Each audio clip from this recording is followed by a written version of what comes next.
A kí gbogbo wa níbikíbi tí ẹ bá ti láǹfààní àti darapọ̀ mọ́ wa as we come back again to the afternoon broadcast on the 21st of March 2022. Aago kan ṣe kọjá with about 8 minutes from London, where we are broadcasting from this afternoon. Orúkọ tèmi a máa jẹ́ Ọláyọmí Kóìkì. A lot of you know me as KOIKIMEDIA.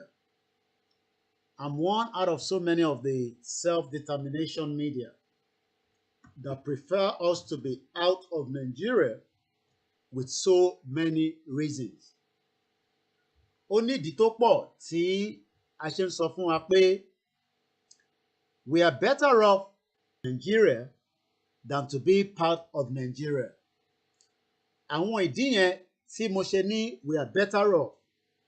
A tún máa ṣàlàyé ẹ̀ fún wa ní orí ètò ti tọ̀sán yìí tí a tún máa láǹfààní àti fi bára wa sọ̀rọ̀. But before we go into the broadcast, as usual, we have what we do and how we do it.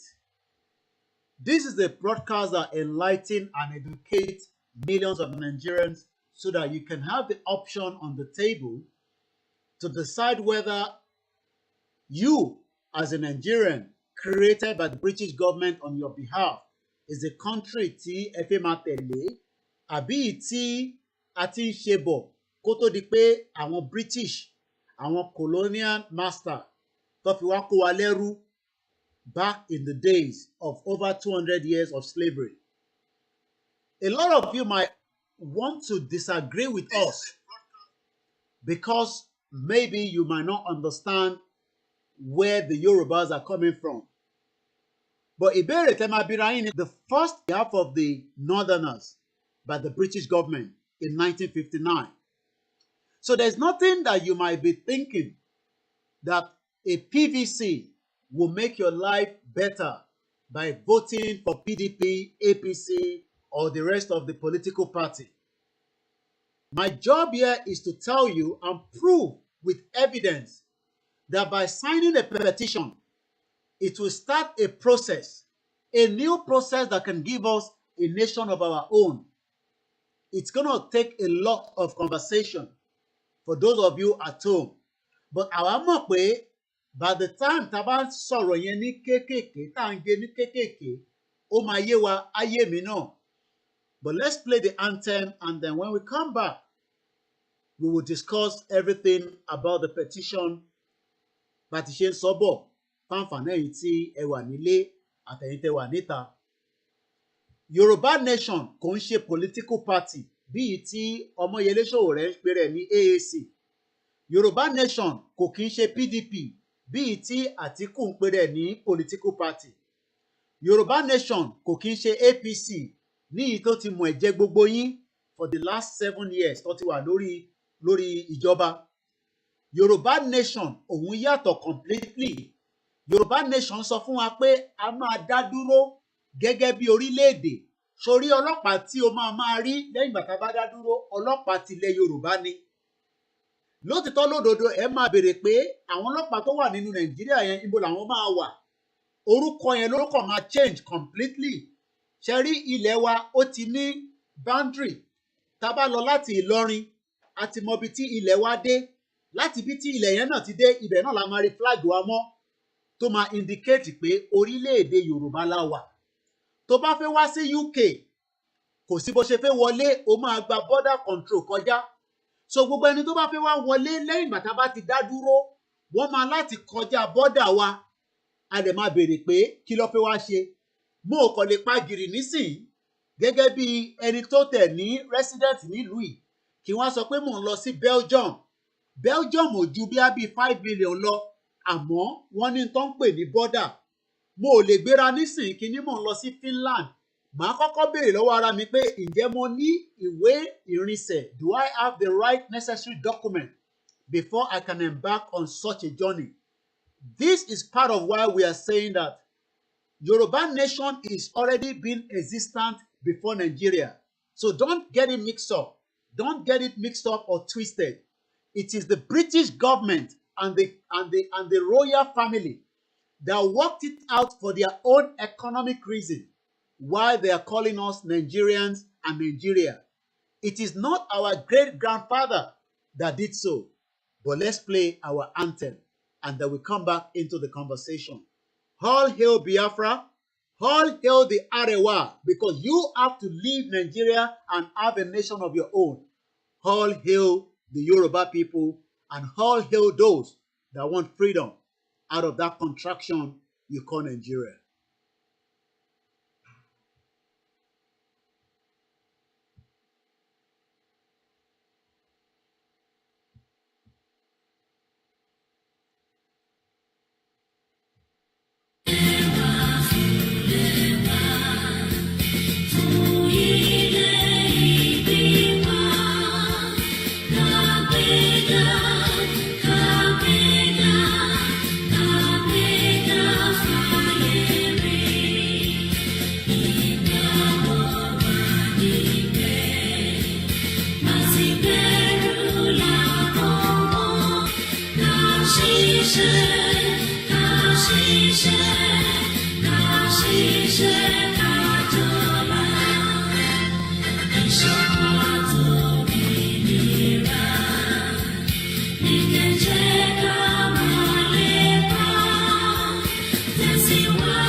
Once again, and a very good afternoon, and welcome back to the afternoon broadcast. My name is OLAMILEKAN, and as usual, we are here to enlighten and educate millions of Nigerians for their right to know that they are never a country called Nigeria before 1913. You might probably not know that, but my job is to tell you continuously on a daily basis why you should not believe what the British government told you for giving you a country that was never yours. It was the British government in 1914 that decided that for their own economic reason, and a lot of people are scared to say that, and I can understand. Some of them have children in UK and they have their British passport and they are concerned that maybe they might take that British passport from them. Some of them have resident permits. Some of them have very good jobs in UK, and some of them work in a very sensitive area. The reason why a lot of Yorubas are scared to mention the British government as one of the most problematic of why we are facing a lot of problem in this world today. I'm not talking about what is happening outside my own indigenous territory. I'm talking about what the British government did to Yoruba people and why we are where we are today. The reason why your life is miserable and you might not understand is because the British government created the entity and the geographical location known as Nigeria today. It was the British government that came to colonize Nigeria as is known. But before the British government came to our land, some almost 500 years before they came, we have our land that is our own land, where we were living just the same way the British people were living during those era. But because we thought they were good friends, they came as friends. It is only now that we realize that they are one of our biggest enemy, and we must continue to tell the world that. Our biggest threat to mankind, to the reason why everything has turned upside down in your life, is because of the British government. After the slave trade, 200 years, the British government was making use of our forefathers for slaves, and some of them were killed on the Atlantic Ocean. The British government knew what they were doing, that the slave trade was no longer going to be business as usual. And they had to quickly start working out all the necessary arrangements to tie us into who we are today. And I pity millions of Nigerians all over the world, educated in 1960. All that was part of the biggest fraud of mankind. It was the British government. The same British government that is now telling you to go and vote, that they will make sure that the election is done properly. But the British government refused to tell you the truth, because the British government came into the Yorubaland before 1914. They did all the havoc. They did all the mayhem. And after the slave trade of killing millions of Yoruba people and the other tribes, using them on the plantation for planting all kind of materials. Some of them were sent to America. Some of them were sent to different parts of the globe. They were using them for different purposes. Some of them, they were used to feed their pigs. Some of them, tẹ́ ẹ bá gbọ́ mi dáadáa, bí òyìnbó yẹn ẹ lè máa rò pé ó pọ̀ jù. Lára àwọn baba ńlá wa, àwọn òyìnbó fún wọn fún ẹlẹ́dẹ̀ jẹ. And this is why we are now asking you, telling me that you are one Nigerian. Come and explain to me who is a Nigerian and what language is Nigeria. Come and explain to me how you come about the name Nigeria, that you do not understand that it was the British government that created Nigeria in 1914 for you and your father and your mother, just as they did for me. I understand you were born in a country, but you probably do not understand that that country used to exist before the British government came in 1914. And this is why we are campaigning for self-determination, to go back to where we are before, so that we can be the real indigenous people. It doesn't mean that we are creating problems around the world. It doesn't mean that we are creating a war. It doesn't mean that we are creating nuisance. We are only telling those of you that do not know. I am telling you that you should start asking your lecturers. You should start asking your pastor, your imam, all those people in Nigeria that you are asking the same question about political parties. Start asking them, why did the British government created Nigeria for us? Kí ni ìdí pàtàkì tí British government ṣe create in Nigeria? Start asking them that question and come and give us the feedback, whether they will be able to give you an answer.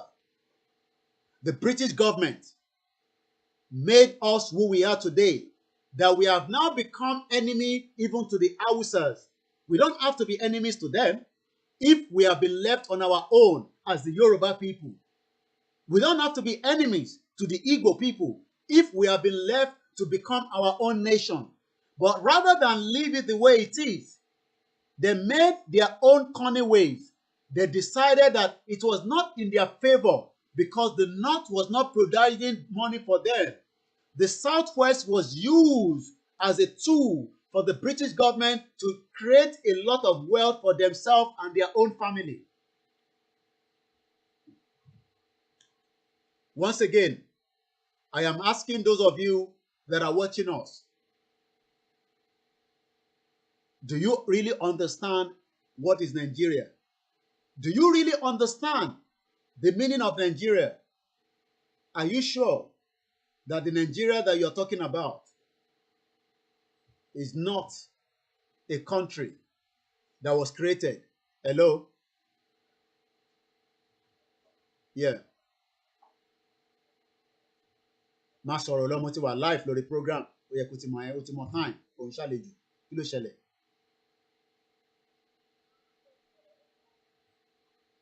má bá mi sọ yẹn nígbà tí bá wà lórí program o kì í ṣọmọdé o ti mọ ìgbà tí mo máa wà live ẹ má bínú èèyàn wa àwọn ọmọ tó bá mi ṣiṣẹ́ ọ̀gbọ́dọ̀ máa pè ní nígbà tí bá ṣètò àfi tó bá jẹ́ ó wà urgent ẹ̀bí àjọba ń disturb wọn kí èmi náà lè disturb ìjọba so ẹni tí ìjọba bá ń disturb nínú yín nílé ẹ pè mí èmi náà bá yín disturb wọn. So now let me ask you at home, APC member, PDP member, come here, come and listen. Where did you find out and at what time did you realize that Nigeria is a country? When? When exactly do you know that Nigeria is a country? Because for me, there's evidence that Nigeria was the creation of the British Empire. Let me even use the word empire. When I say the empire, I am talking about everything you can think of. Just close your eyes like this. And I know you have not been to UK before, but at least you know where Buckingham Palace is. You know where the Edinburgh Palace is. You know where every part of UK is, because some of them you've been watching it on KOIKIMEDIA and other platforms. Now close your eyes and ask yourself, am I stupid? Why should a country in almost 6 hours on the plane, 6 hours on the plane, and their empire created a name for me called Nigeria, and now my own father is calling me a Nigerian, my own government is calling me Nigerian, even though every one of them, all those political parties, they know that there's nothing called Nigeria, but they are using Nigeria to continue to create the impression. How can I have HND? How can I be a mechanic? Àwọn tí wọ́n ń pè yín ní Nàìjíríà nìyẹn. Ìlú òyìnbó níbí báyìí ni wọ́n ti create ní orí àwọn baba ńlá wa tí wọ́n lè sọ̀rọ̀ níjọ́ náà lọ́hùn. Ẹ wá ń wá àwọn ọba tó máa sọ̀rọ̀. Níbo lọba ti fẹ́ sọ̀rọ̀? Àwọn ọba yóò ní sọ̀rọ̀ nítorí pé inú ọlá làwọn bá wà. Àwọn ìjòyè yóò ní sọ̀rọ̀ nítorí pé inú ọlá ló wà. Àwa ta lè sọ fún yín leléyìí. Ìyẹn la ṣe ń sọ pé a ti wá gbé nǹkan dìde o. Ta fẹ́ fi bá wọn jà.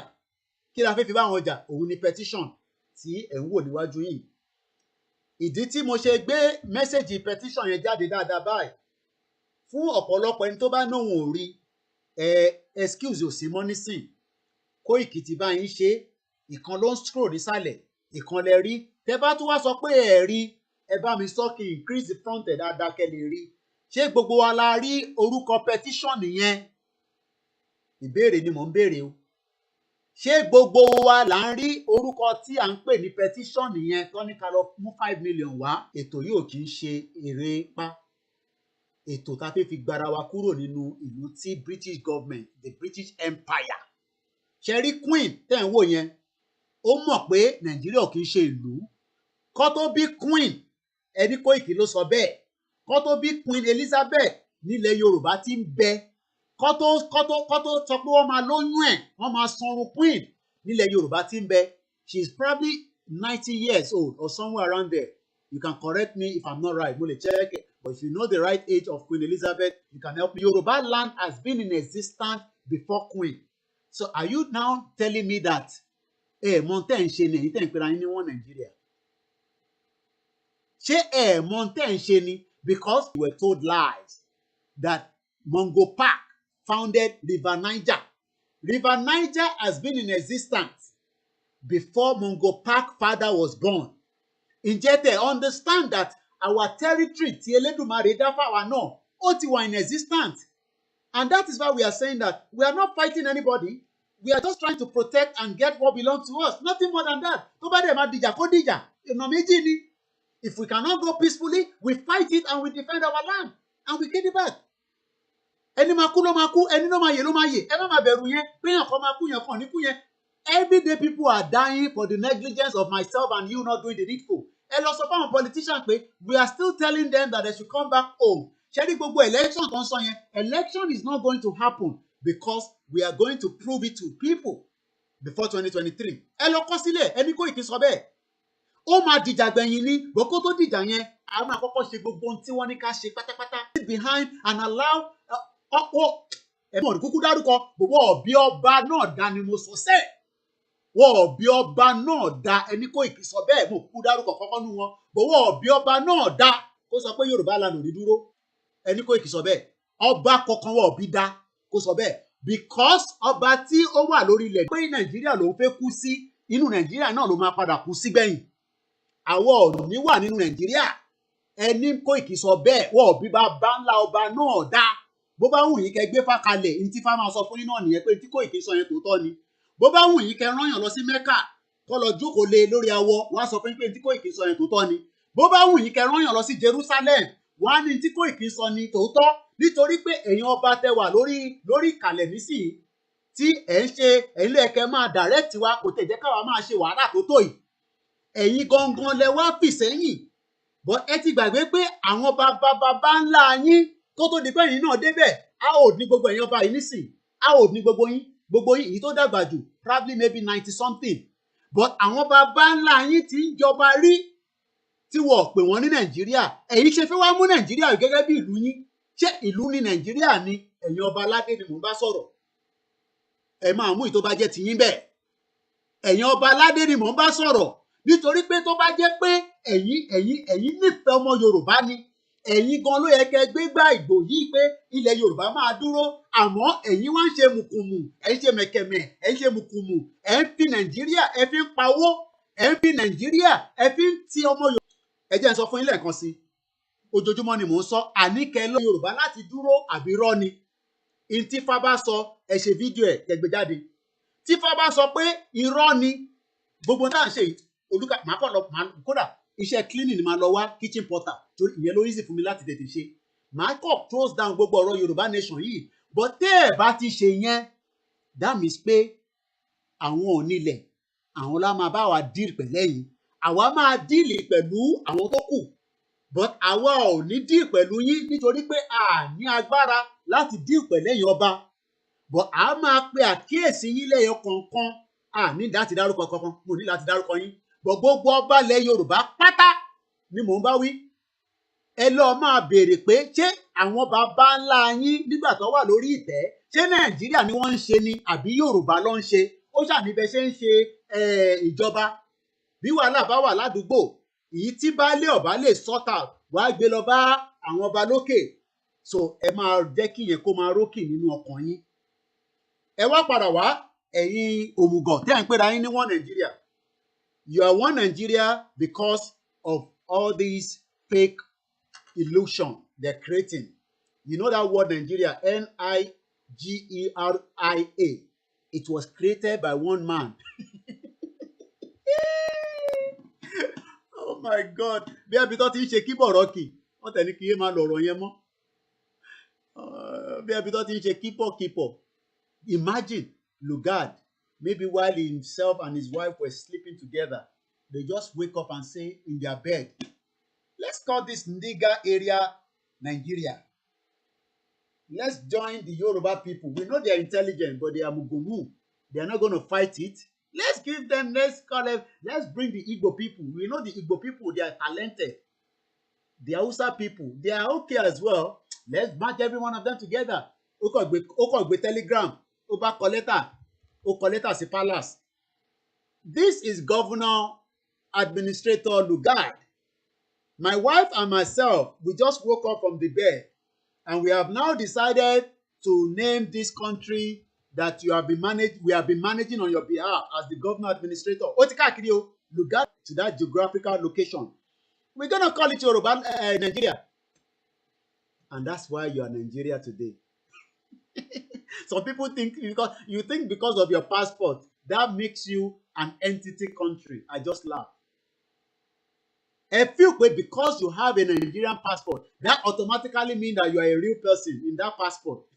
Go take that passport to UK embassy now and tell them, hey, British government, come here, you colonize us, right? I want to go to Britain. I want to go and see Oriolokun. Oriolokun wà ní London. Àwọn ọmọ Yorùbá wà ní UK wà Nàìjíríà pọ̀ fún wọn ní visa. You can see that we are to come and visit our own traditional sculpture in London Museum. Ìyá mà ti jẹ Yorùbá láyé o. And then they're watching me now. They are not supporting Yoruba nation, but they can't get visa to London.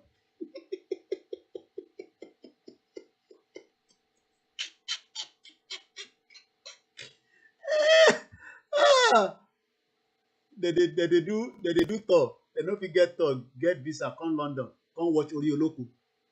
British government, British Empire, they steal our own artifact from Benin, from all over the place, brought them to museum. People they pay money, the one where they no pay money, they use and create wealth for themselves. Look at Yorubaland, Ile-Ife. Look at Oyo Empire. Where is the where is it? No road, no nothing. Sure. Ah. Ìyà ti jẹ wá. Ìyà ó ti jẹ ọmọ Yorùbá. Somebody DJ copy. You know they do only I'm studying African history in Cambridge University. Do you know that his father, DJ copy, Otedola, do you know the father also owned part of the reason why you don't have electricity in Nigeria? and Nigerian will go and kill under DJ copy. Hey, I think the daughter, quick on Shebe Delano. Which one? Shebe Delano. Nyara Onyoshi. Onyoshi. Onye Beribe. You think because you have a Nigerian passport, that guarantee you as a true citizen of that country. The passport that the British government disrespect. Because if the British government was loyal to Nigerians, you should never get a visa to this country. I've said it so many times.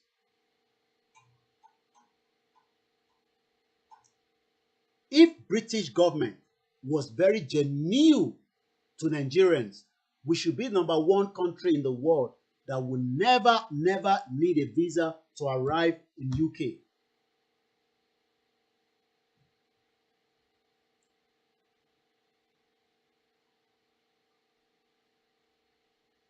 But here we go. British government is smart. It is your politician, no? Any problem, just give it to your politician because they are the one in charge of Nigeria now. We left Nigeria for the politician, but they lie. The British government lied. They lied to each and every one of us. They told us that they left us with independence in 1960. But now we realize that before 1960, they purposely make sure that the late Chief Obafemi Awolowo did not win that election in 1959. It was the British government that backed the Northerner to win that election in 1959. Oh, you don't know?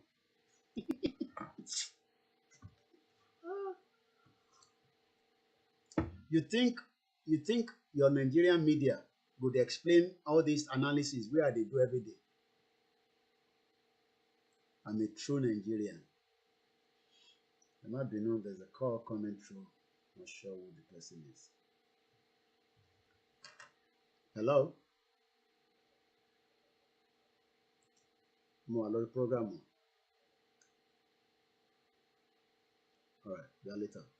All right. Okay then. All right, no problem. All right, sir.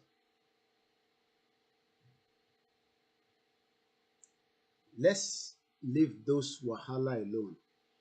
The petition link is active. It was never down before. But yes, again this morning, there was some, what we call it the word tickling. Tweaking. But I can confirm now after the morning broadcast that the website does not again need any email address. Neither would he ask you to verify your number. Again, I've been able to speak to our mother, Mrs. Abiola Onitiri, and www.ominirayoruba2022.org is the petition that allows millions of us to go and sign genuinely so that we can be able to reach our target. Don't ask that you have not seen the number of how many people have signed it. That is not your own wahala, your own problem now.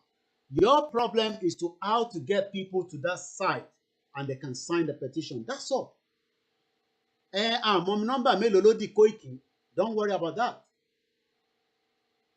They will come and tell us. Mo kí gbogbo ìyá wa lẹ́ẹ̀kọ̀ọ̀kan.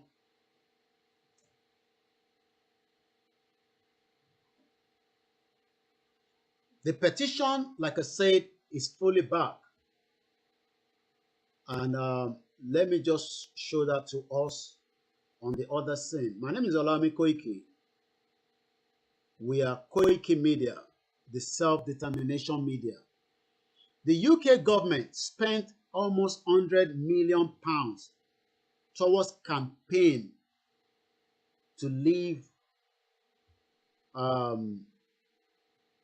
EU. So we would do everything legally, legitimately, to also make sure that the Yoruba people will exit Nigeria that has been using our name and our resources and our human talent to hold us back for the last 61 years and the 100 years of the amalgamation. Almost 108 years anyway. Ẹ rí pé ìjọ́ tí orúkọ Nàìjíríà ò bá sí lára orúkọ tó ń lò mọ́ as your identity, you will now start seeing the respect people will give us all over the world. You will now understand the magnitude of what it means that if it is the Igbo people in their nation that is committing crime outside Nigeria, let them tag it as the Igbo people or Igbo nation or Biafra nation. If it's the Hausa people that is committing crime in Nigeria, let us then know that in their land, then we will know that it is the Hausa people. If it's the Yoruba people that is committing crime outside the country, they will know that it is the Yoruba nation people. But now, everybody has been locked in together in a forced marriage. So even if it is not a Igbo man that commits a crime in America, they will say one Nigerian has committed a fraud, just like Hush Puppy. Hush Puppy is a Yoruba man that was using another Hausa man in that contraction and probably some other proxies to continue to create crime. Any crime, doesn't matter how small, how big, crime is a crime.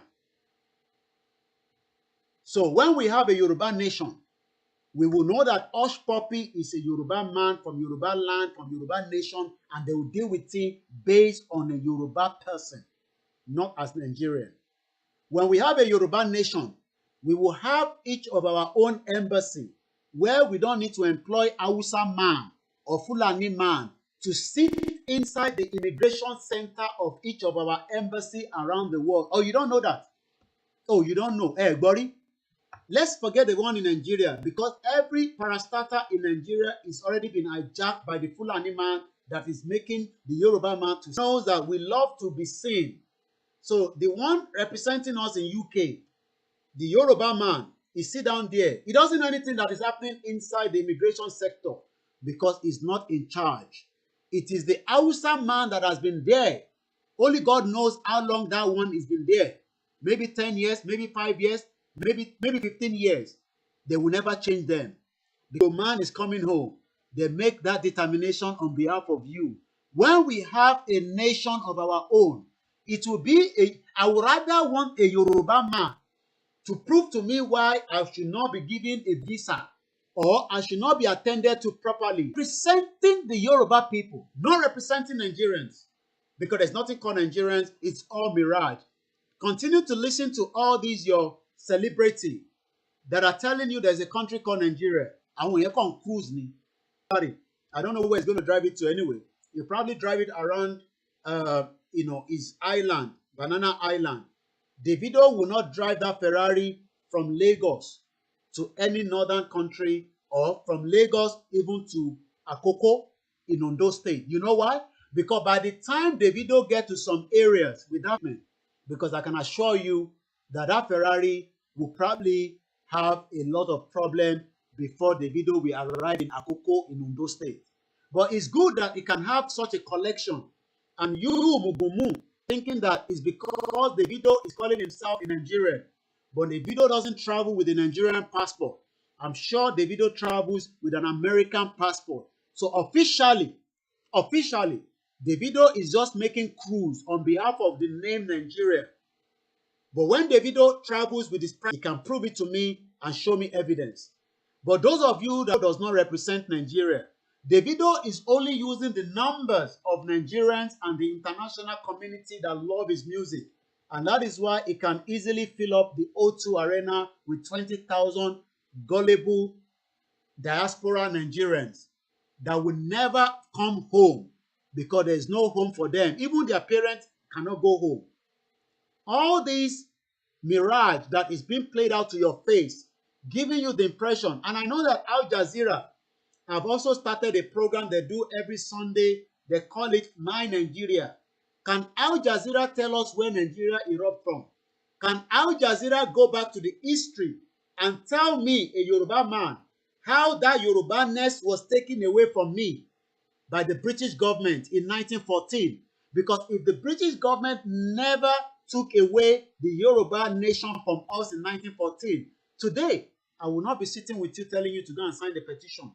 We will probably be respected as a Yoruba man. I will be respected in the community of nation.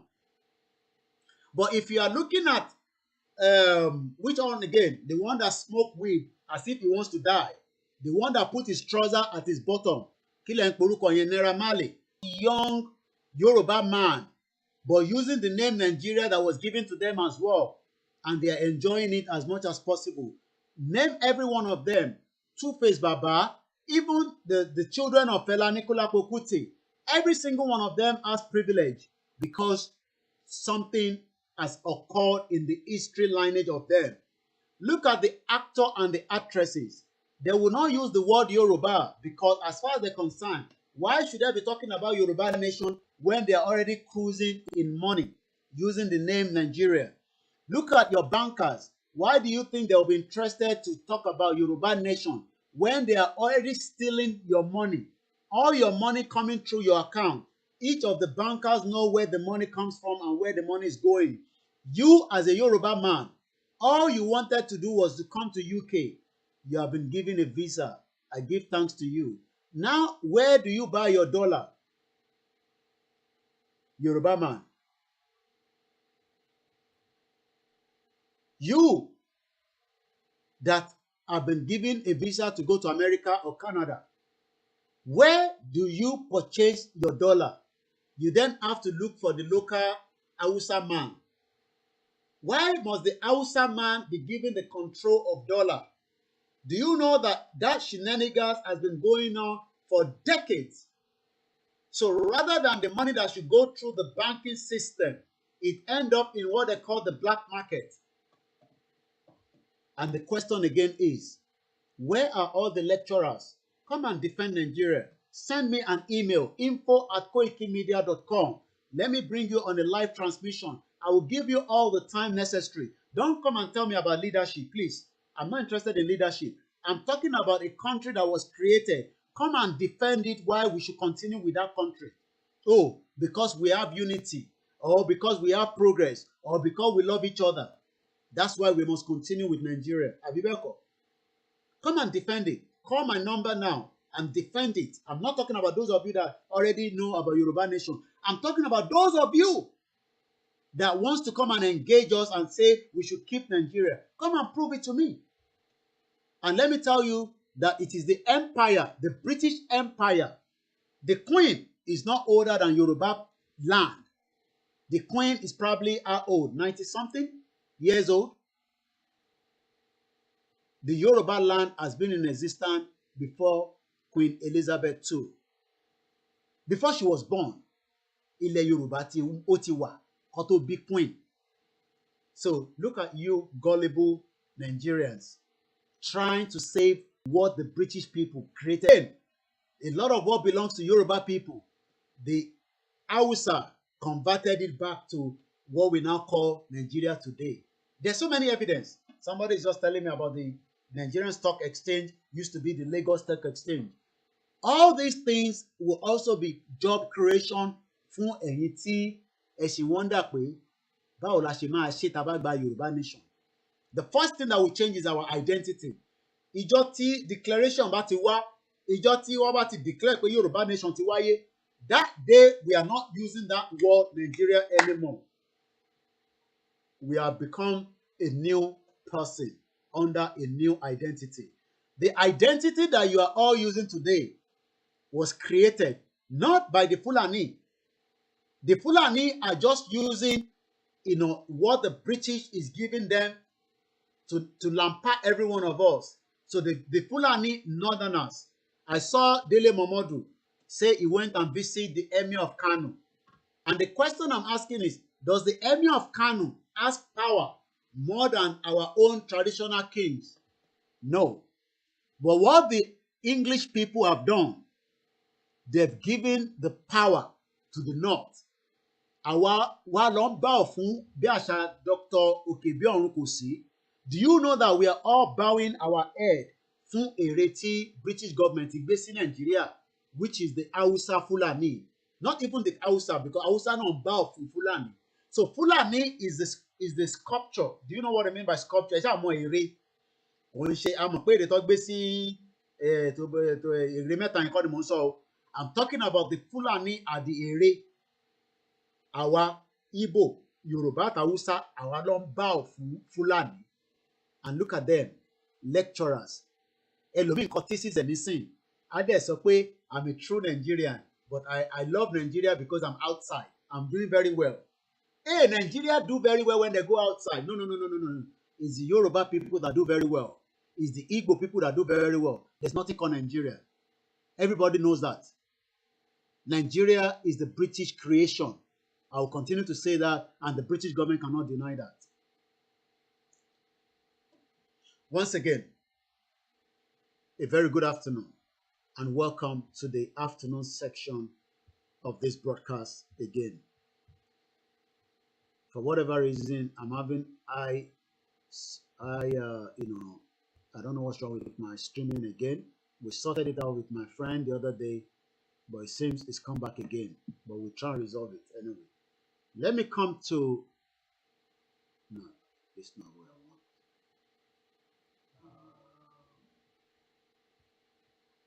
Let's now come straight into our petition. My name is OLAMILEKAN, and a lot of you probably will call me KOIKIMEDIA. This link is back again, as it was never down before. The link is called www.ominirayoruba2022.org. Yes, you're right, African Confidential. We are all bowing to Fulanis who aren't even indigenous to the land. No be juju be that. Now juju now. And you see all these idiots. They go tell them, in University of Ibadan, àwọn lecturer son, and lecturer tó sanwó fún, they're all on strike now. They're all on strike. Doctor on strike. Doctor run away. Nurse run away. Everybody's running away. So who are we going to leave behind? Again, this is the website.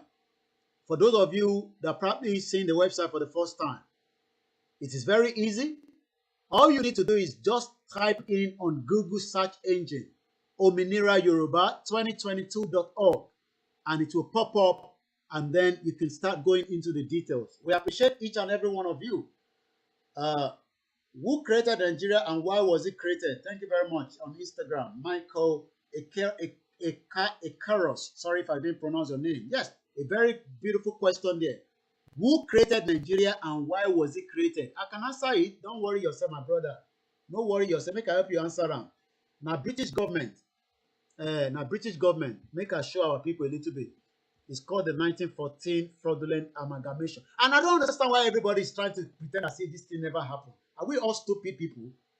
If we are not stupid, how can a country create a country for us? And now we are saying we don't want to be part of it. And it is now the same country that is telling us, make una take am easy, oh. Make una. I mean, are we not mad? If we are not mad, look at them. These are the, I don't like to use that word, low white people, but I'm always told not to use that word white people. So I'm going to use the word the English people. Maybe that will be better. Sometimes I want them to love British people. Don't get me wrong. We don't hate the British people, but we hate the British Empire that brought us into this nasty contraction country called Nigeria. And we are not apologetic about it at all. It doesn't even matter whether we have been given a resident to stay in their country. If they've not distorted the correct information in our own land as the indigenous people, none of us would have stayed in UK or come to UK in the first place. So we should never be apologetic about that. And I know some of you are worried and scared. Go and sign the petition now. 2 million Nigerian people, they call themselves Nigerian. They're all here in UK. Association of Nigerian, Central Association of Nigerians, KANU. It's all fraud. There's nothing called Nigeria. Okay? There's nothing called Nigeria. This is the creation that they did. Look at it. Look at the picture here for itself. And people are here talking about one Nigeria. Are we sick people? Even looking at this picture, you can tell that the power has been given to the Fulani Caliphate. While myself and you, all these people are dead. They're gone. They're dead long time. What is myself and you were still here shouting on social media, we want Yoruba nation. When we should be saying automatically, no Yoruba nation. But look at us now. We still have some Nigerians there thinking that APC, PDP will solve the problem. I only pity you, my people. Look at the picture there. Sir Frederick Lugard. They call him Sir. Oh my God. Was to play a fundamental role in the subsequent history of the colonial Nigeria. His aim, can you imagine? His aim, àníyàn, ẹ̀mọ̀ tó ń pè ní aim, ẹ̀yin Mùsùlùmí, ẹ̀mọ̀ pé wọ́n ń pè ní àníyàn tiẹ̀ ni pé kó má jọ àpapọ̀. Wọ́n wà ní London, wọ́n fún wọn níwèé. Can you even imagine that 3 years? A máa ti wọ wàhálà báyìí torí Ọlọ́run. Let me open the phone line. We're still focused on the petition. Let me come back. We'll come back there. Now, I just want to try it again. I've signed the goal one more time. My age. Then I'm going to put my state. I'm going to click submit and see what comes back. So under there, you see Kwara state that you need to pick which one you're from. And from there, you will then KPP. Okay. All right. I've been on Miss call control there were powerful on the conference call. Hello, caller.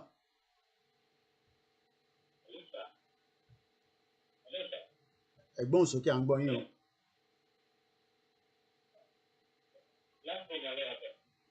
Mo wà lórí program. Ẹ bá fi bá mi sọ. Ẹ yọ APC yẹn kúrò because kò jẹ́ ká gbọ́ yín dáadáa. So.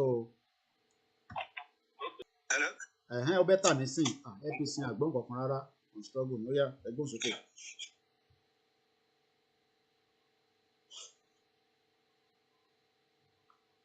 Ẹ máa sọ̀rọ̀ lọ́sẹ̀.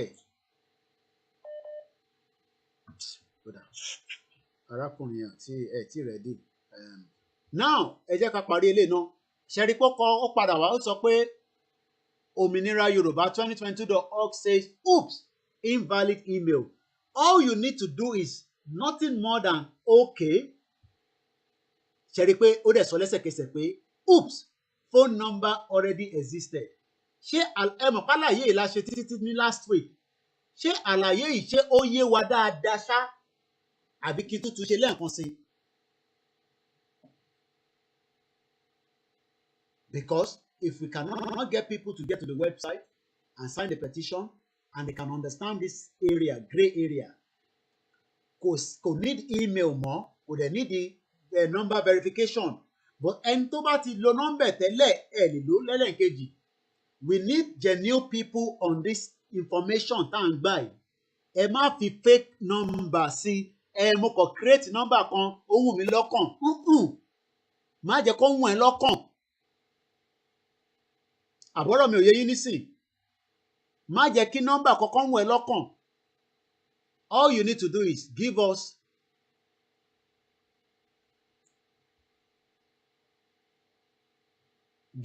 the real details and the real number so that we can get the 5 million.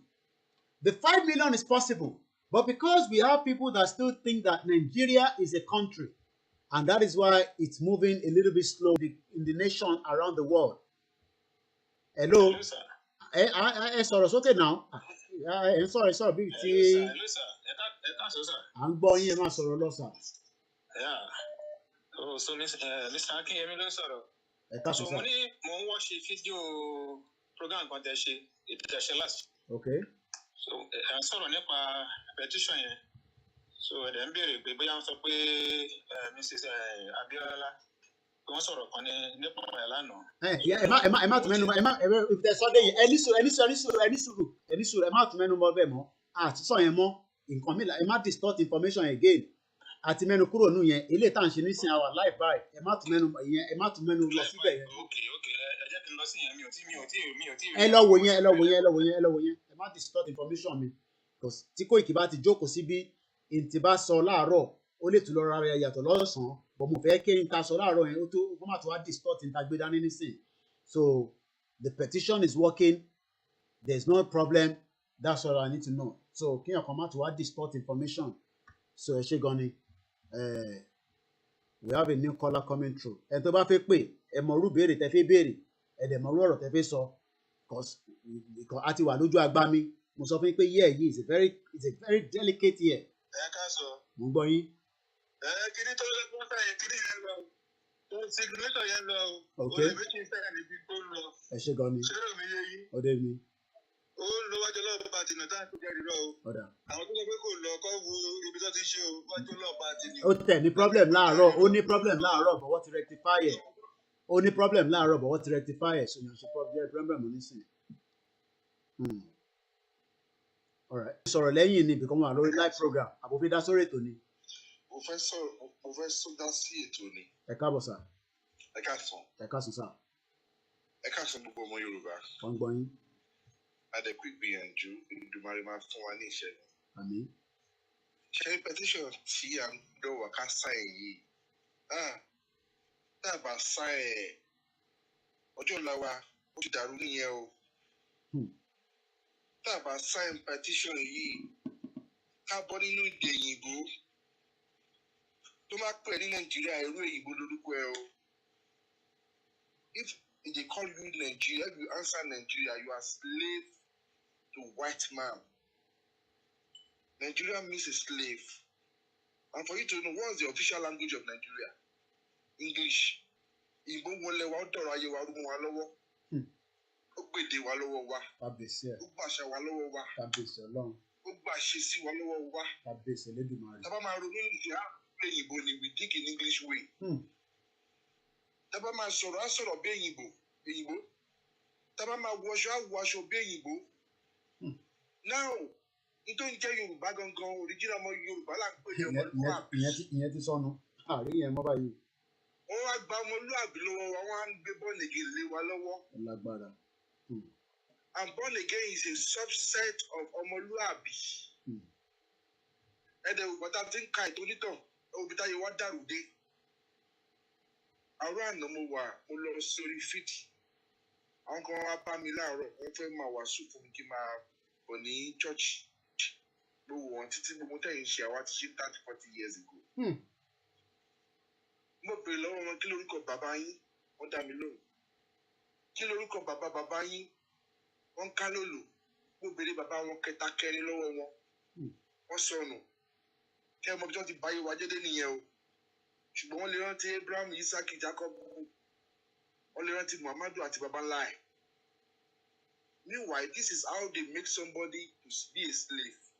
Wọ́n á gba ìtàn rẹ̀, wọ́n á gbà lọ́wọ́ ẹ̀. Wọ́n wá gba sọ ìtàn onítàn.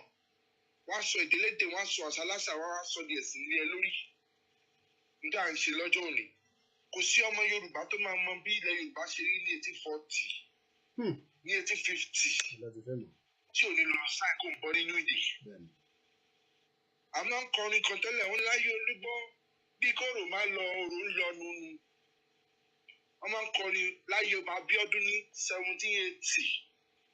Aṣọ àrán láṣọ la fi ń yílẹ̀ ta fi ń gbólẹ̀.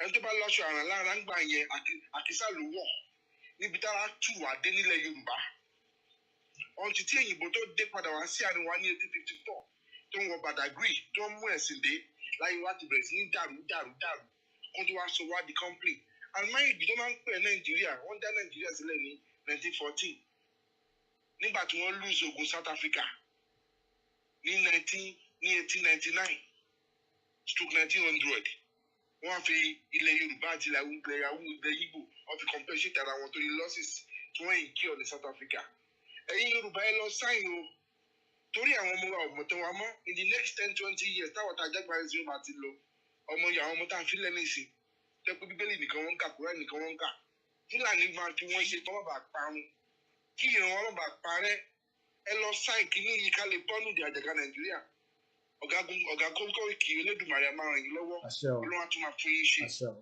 ó dìgbà kan náà. ẹ ṣé gan bàbá kọ́là yẹn ó bọ́ ṣe ń sọ̀rọ̀ yẹn ó ń wọnú egungun lọ àwọn kan ọmọ tó ń pè ní ìtàn you think ẹ fi pé gbogbo aláma wà forever ni no ìbá tó dùn náà là ń ríra wa báyìí Kóìkì ní àmúlá ìgbọ̀ngbọ̀n yẹn bó ṣe ń sọ̀rọ̀ mẹ́ another 100 years nísìn ó máa dìtàn ni ọmọ ìyá yẹn nìyẹn ó máa dìtàn ibo la wá fẹ́ wà ibo la fẹ́ fojú sí láwọn tá a bá fi sílẹ̀ ṣáwọn ọmọ yín tó ń lọ gbọ́ Davido nínú O2 yẹn náà O2 Arena yẹn ṣáwọn yẹn náà lè fẹ́ pàṣẹ mẹ́sẹ̀gì fún ṣáwọn tó ìtẹ̀ tí mọ̀ nípa oh my God ẹja lọ gba kọlù mi tó ń bọ̀ ẹni tẹ́ bá ń béèrè nọ́mbà gbogbo iná lẹ ti mọ nọ́mbà tẹ́ máa ń pèsè I'm gonna release another number like I said tí nọ́mbà yẹn bá ti jáde sí public domain no WhatsApp group added a máa release nọ́mbà sórí ọ̀kadà lẹ́wà ni. ẹ jọ̀ọ́ mo fẹ́ béèrè kankan lọ́wọ́ yín. ẹ dá mi lóhùn tèmi ń bí yín mo ní sórí ọ̀kadà lẹ́wà ní tó máa ń ṣe fùfùfùfùfùfù. mo ti bọ́ ta ní ọ́fíìsì ni mo wà. ok ó yá ẹgbọ́n sókè. ṣe ẹ tán mi báyìí. mo ti sign petition yẹn so and then mo put email mo wá fẹ́ sign fún ìyàwó mi ṣé mo lè lo email mi fún ìyàwó mi. ẹ lè lò kò ṣe email gan ṣe compulsory but ẹ lè lò gbàdá pé ìyàwó yín ni but email yẹn ṣe compulsory ẹ bá fẹ́ lo email yìí fún ìyàwó yín why not ìtàn ẹ bá ẹ̀yin ṣe ní email tẹ́ ẹ̀ jẹ́ kí ìyàwó yín ní email ẹ bá ìyàwó yín ṣí email ni ẹ má lò tẹ́tọ́ tí yín bọ́ọ̀ bá tẹ̀ lọ ẹ bá wọn ṣí at least èmi náà ṣáà ní ìyàwó tí mo bá wọn wo email wọn lẹ́ẹ̀kọ̀ọ̀kan ẹ bá wọn ṣí email ó yẹ yín sà.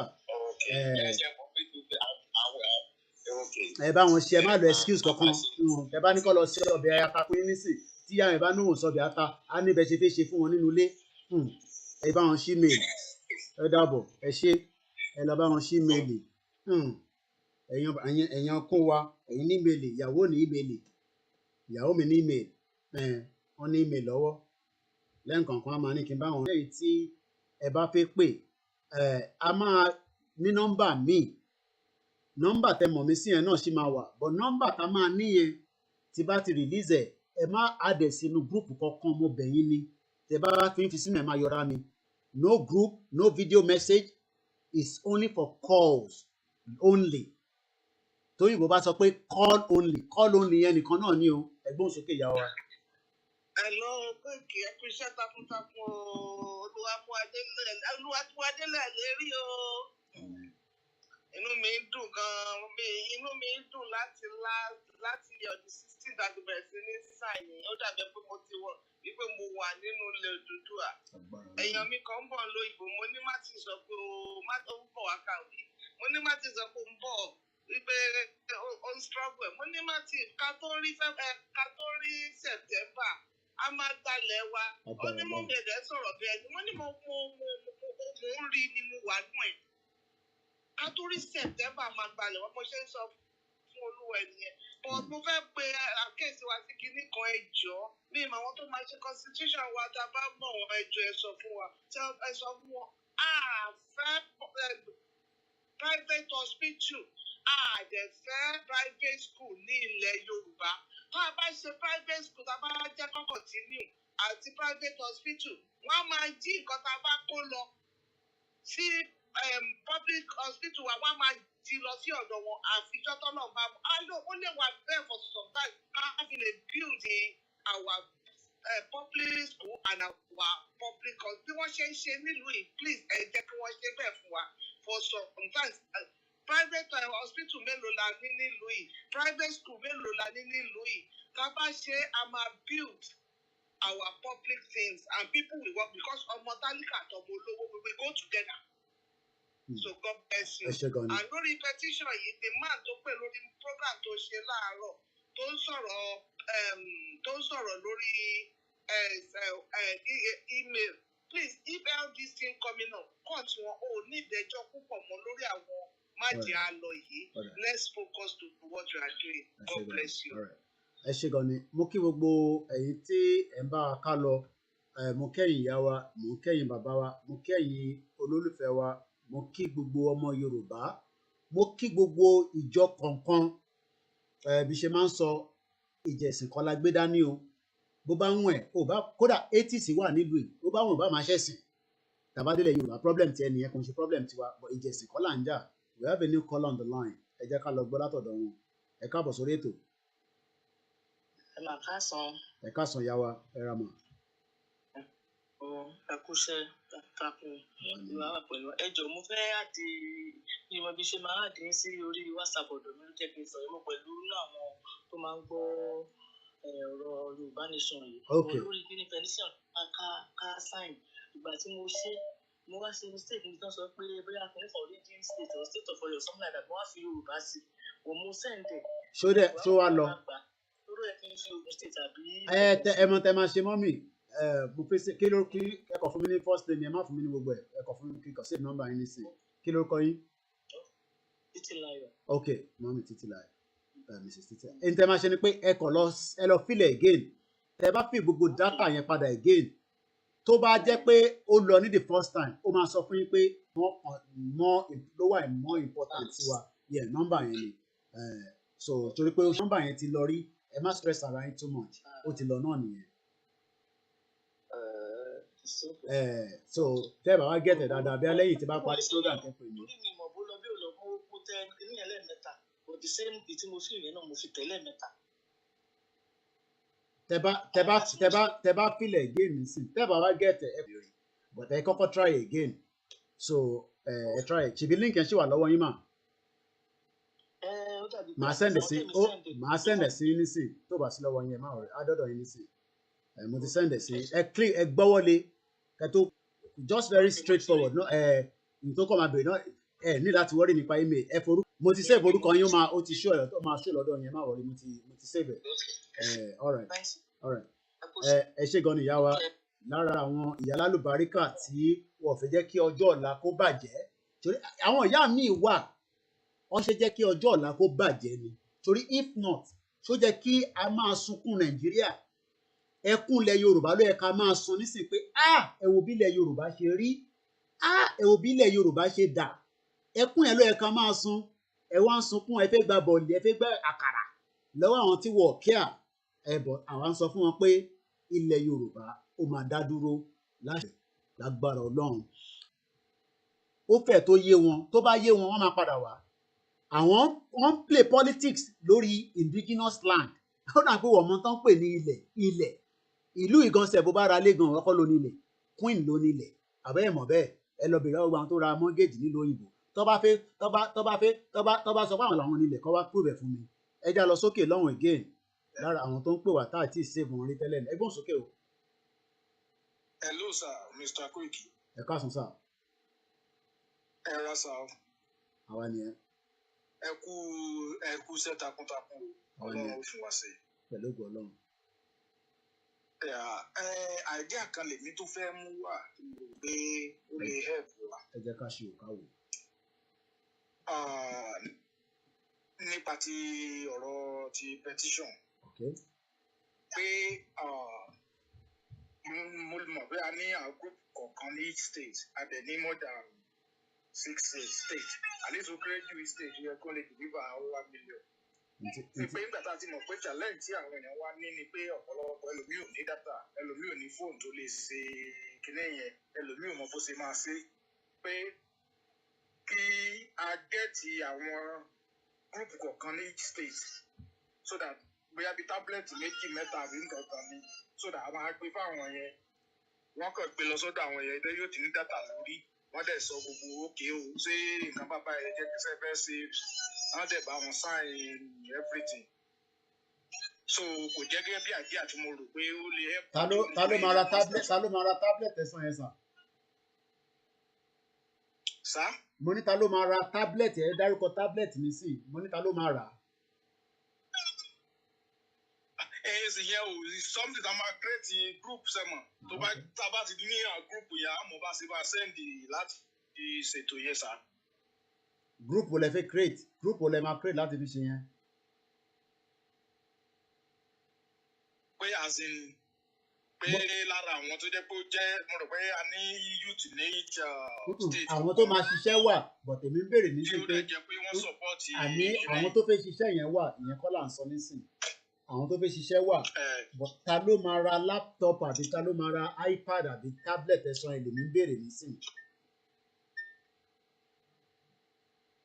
ok tí tá bá fẹ́ send owó láti ṣe something on that nature so account wo la lè send ẹ̀ sí.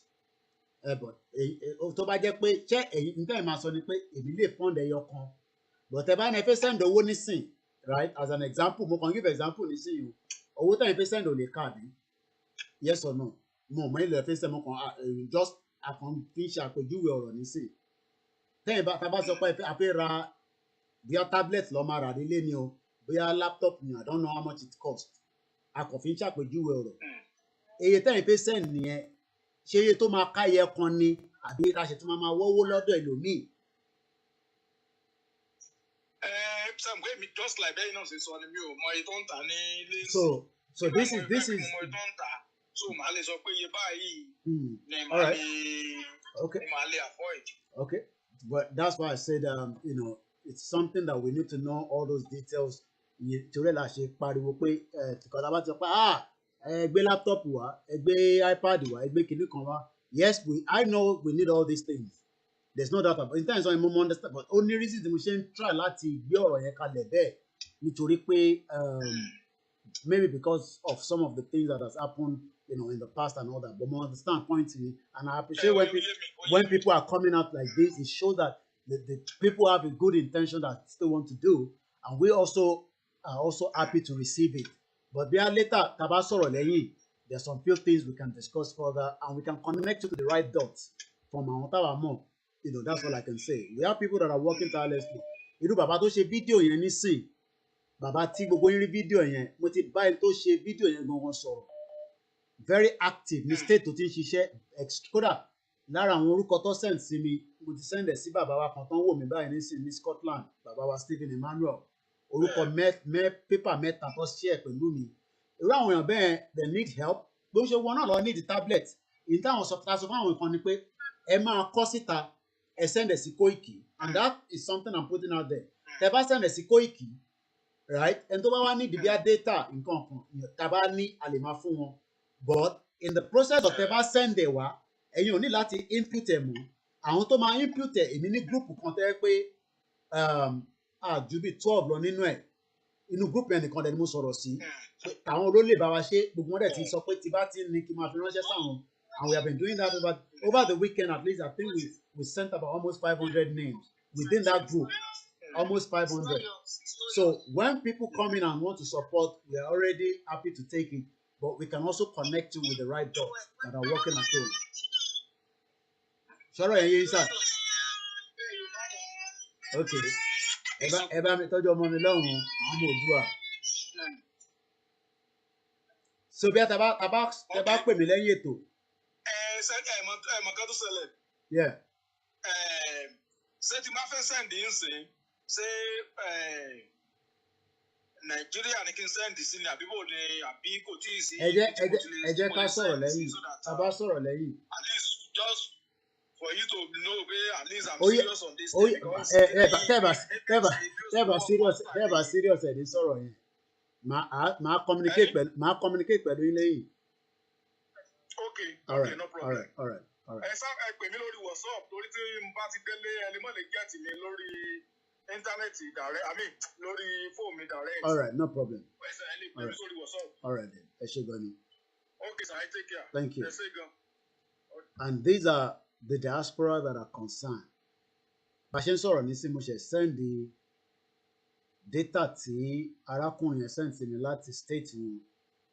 Ẹni tó lọ ṣe fídíò bàbá yẹn ni mò ń sọ. Máa rí bàbá yẹn bá sọ̀rọ̀ lálẹ́ lágbára Ọlọ́run. Mo ti ní kó get number wọn fún mi kí n bá wọn sọ̀rọ̀. Bàbá dádì tí grandpa tó bá wa ṣe fídíò pé àwọn ní 300. Bọ̀dá mi pé ìyẹn ká lọ o. Ẹ káàsán lọ́dọ̀ wa. Hello. Mo ń gbọ́ yín. Ọ̀rọ̀ tẹ sọ́ọ̀sì mo fẹ́ kí yín lẹ́yìn lówó ọ̀rọ̀ tẹ sọ tọ́ọ̀sì ni. Mo dẹ̀ dúpẹ́ lórí bàbá wa náà tó sọ̀rọ̀ tán. Àbíṣẹ́tì wọn pẹ̀lú ọ̀rọ̀ tó sọ. Ṣùgbọ́n kí ní kò nídìí pé à ń tèkẹ̀ tún fa àbẹ́ yẹn. Tí bàbá wa ìgbà tó ní àwọn ẹ̀ṣẹ̀ fẹ́ lọ create group àwọn fẹ́ lọ ní time. Ṣé rí ikọ̀ tẹ sọ yìí òun ni mò ń bá ìyàwó aṣọ yẹ kó rí bẹ́ẹ̀ èdè ló pé days tí mo ti sùn gbẹ̀yìn. Èmi tí mò ń bá yín sọ̀rọ̀ yìí. Èdè ló pé days tí mo ti sùn gbẹ̀yìn. Tí bàbá wa ẹ bá mú anybody ní Nàìjíríà tó jẹ́ àwọn èèyàn wọn tọ́jà àwọn èèyàn wọn kọ́ sẹ́ẹ̀dì chẹ́ńjì díẹ̀ fún wọn kọ́ ràwé kọ́ máa lọ gba orúkọ tó bá gba orúkọ wá tó tán lówó ọ̀rọ̀ Yorùbá nation tó dẹ̀ ṣe pẹ̀lú inú kan tẹ̀lé sẹ́ẹ̀dì ẹ̀ sí tó máa sáìn yẹn àwa márùn-ún là ń bá ìyàwó aṣọ yẹ kó rí bẹ̀ sí méjì kan ní UK mẹ́yẹn àwa márùn-ún là ń bá ọṣẹ orúkọ tó bá ti gbà tó bá ti sẹ́ẹ̀dì ẹ̀ sí ìyàwó aṣọ yẹ kó rí bẹ̀ wọ́n sẹ́ẹ̀dì ẹ̀ sáwà at least lójúmọ́ bí mo ṣe wà mo sáìn 200 petition èdè àti àárọ̀ di ọwọ́ náà wà lókè àwọn tó wà Nàìjíríà tó wọn nídìí dáúkà tí wọ́n ní pé kó máa lọ gborúkọ wọ́n ti mọ àwọn tó ń ṣètò kọ́ sẹ́ẹ̀dẹ̀ sáwọn tó ń ṣètò àwọn tó ń ṣètò sí wọ́n ti mọ àwọn tó dúró tán lówó ọ̀rọ̀ Yorùbá nation tó lè sẹ́ẹ̀dì ẹ̀ sí wọ́n á sẹ́ẹ̀dì ẹ̀ àwa táwà lókè bíbá ẹ̀ sì á ní fún wa ní dáúkà à ní nǹkan tá a fi ń ṣe volunteer line kò ní àwọn tó máa volunteer ara wọn pé yes mo ready láti ṣe ẹ̀yin náà dẹ̀ mọ̀ pé ẹni tó lóun ready láti ṣe ìmọ̀ mọ́ lóòótọ́ tó dúró lówó ọ̀rọ̀ Yorùbá nation tó máa lè ṣe so ní pé àṣẹ̀ṣẹ̀ ń sẹ́ndì owó pé kọ́ máa lọ ra látọ̀ kọ́ máa lọ ra kínní àti tèkẹ̀ tó fà á dẹ̀ ní time so nǹkan tí mo fẹ́ contribute ojú bẹ́ẹ̀ lọ bàbá mi. Ẹ ṣé gan-an. Again, for the benefit of our listeners around the world, because mo mọ̀ pé especially when Koiki is out, you take almost all the information and then you take it away and then make use of it, which is very good. Àwọn tó ń jáde lọ gba data is with the consent of àwọn tó bá sọ̀rọ̀. That means irú àwọn alàgbà tí mò ń sọ pé mo bá sọ̀rọ̀ nílé church tó lọ ní àná nísìn kódà wọ́n fún wọn láyè kó sọ̀rọ̀ nínú church yẹn ó dà ń pa alàgbà yẹn náà máa jẹ́ tó support Yorùbá nation.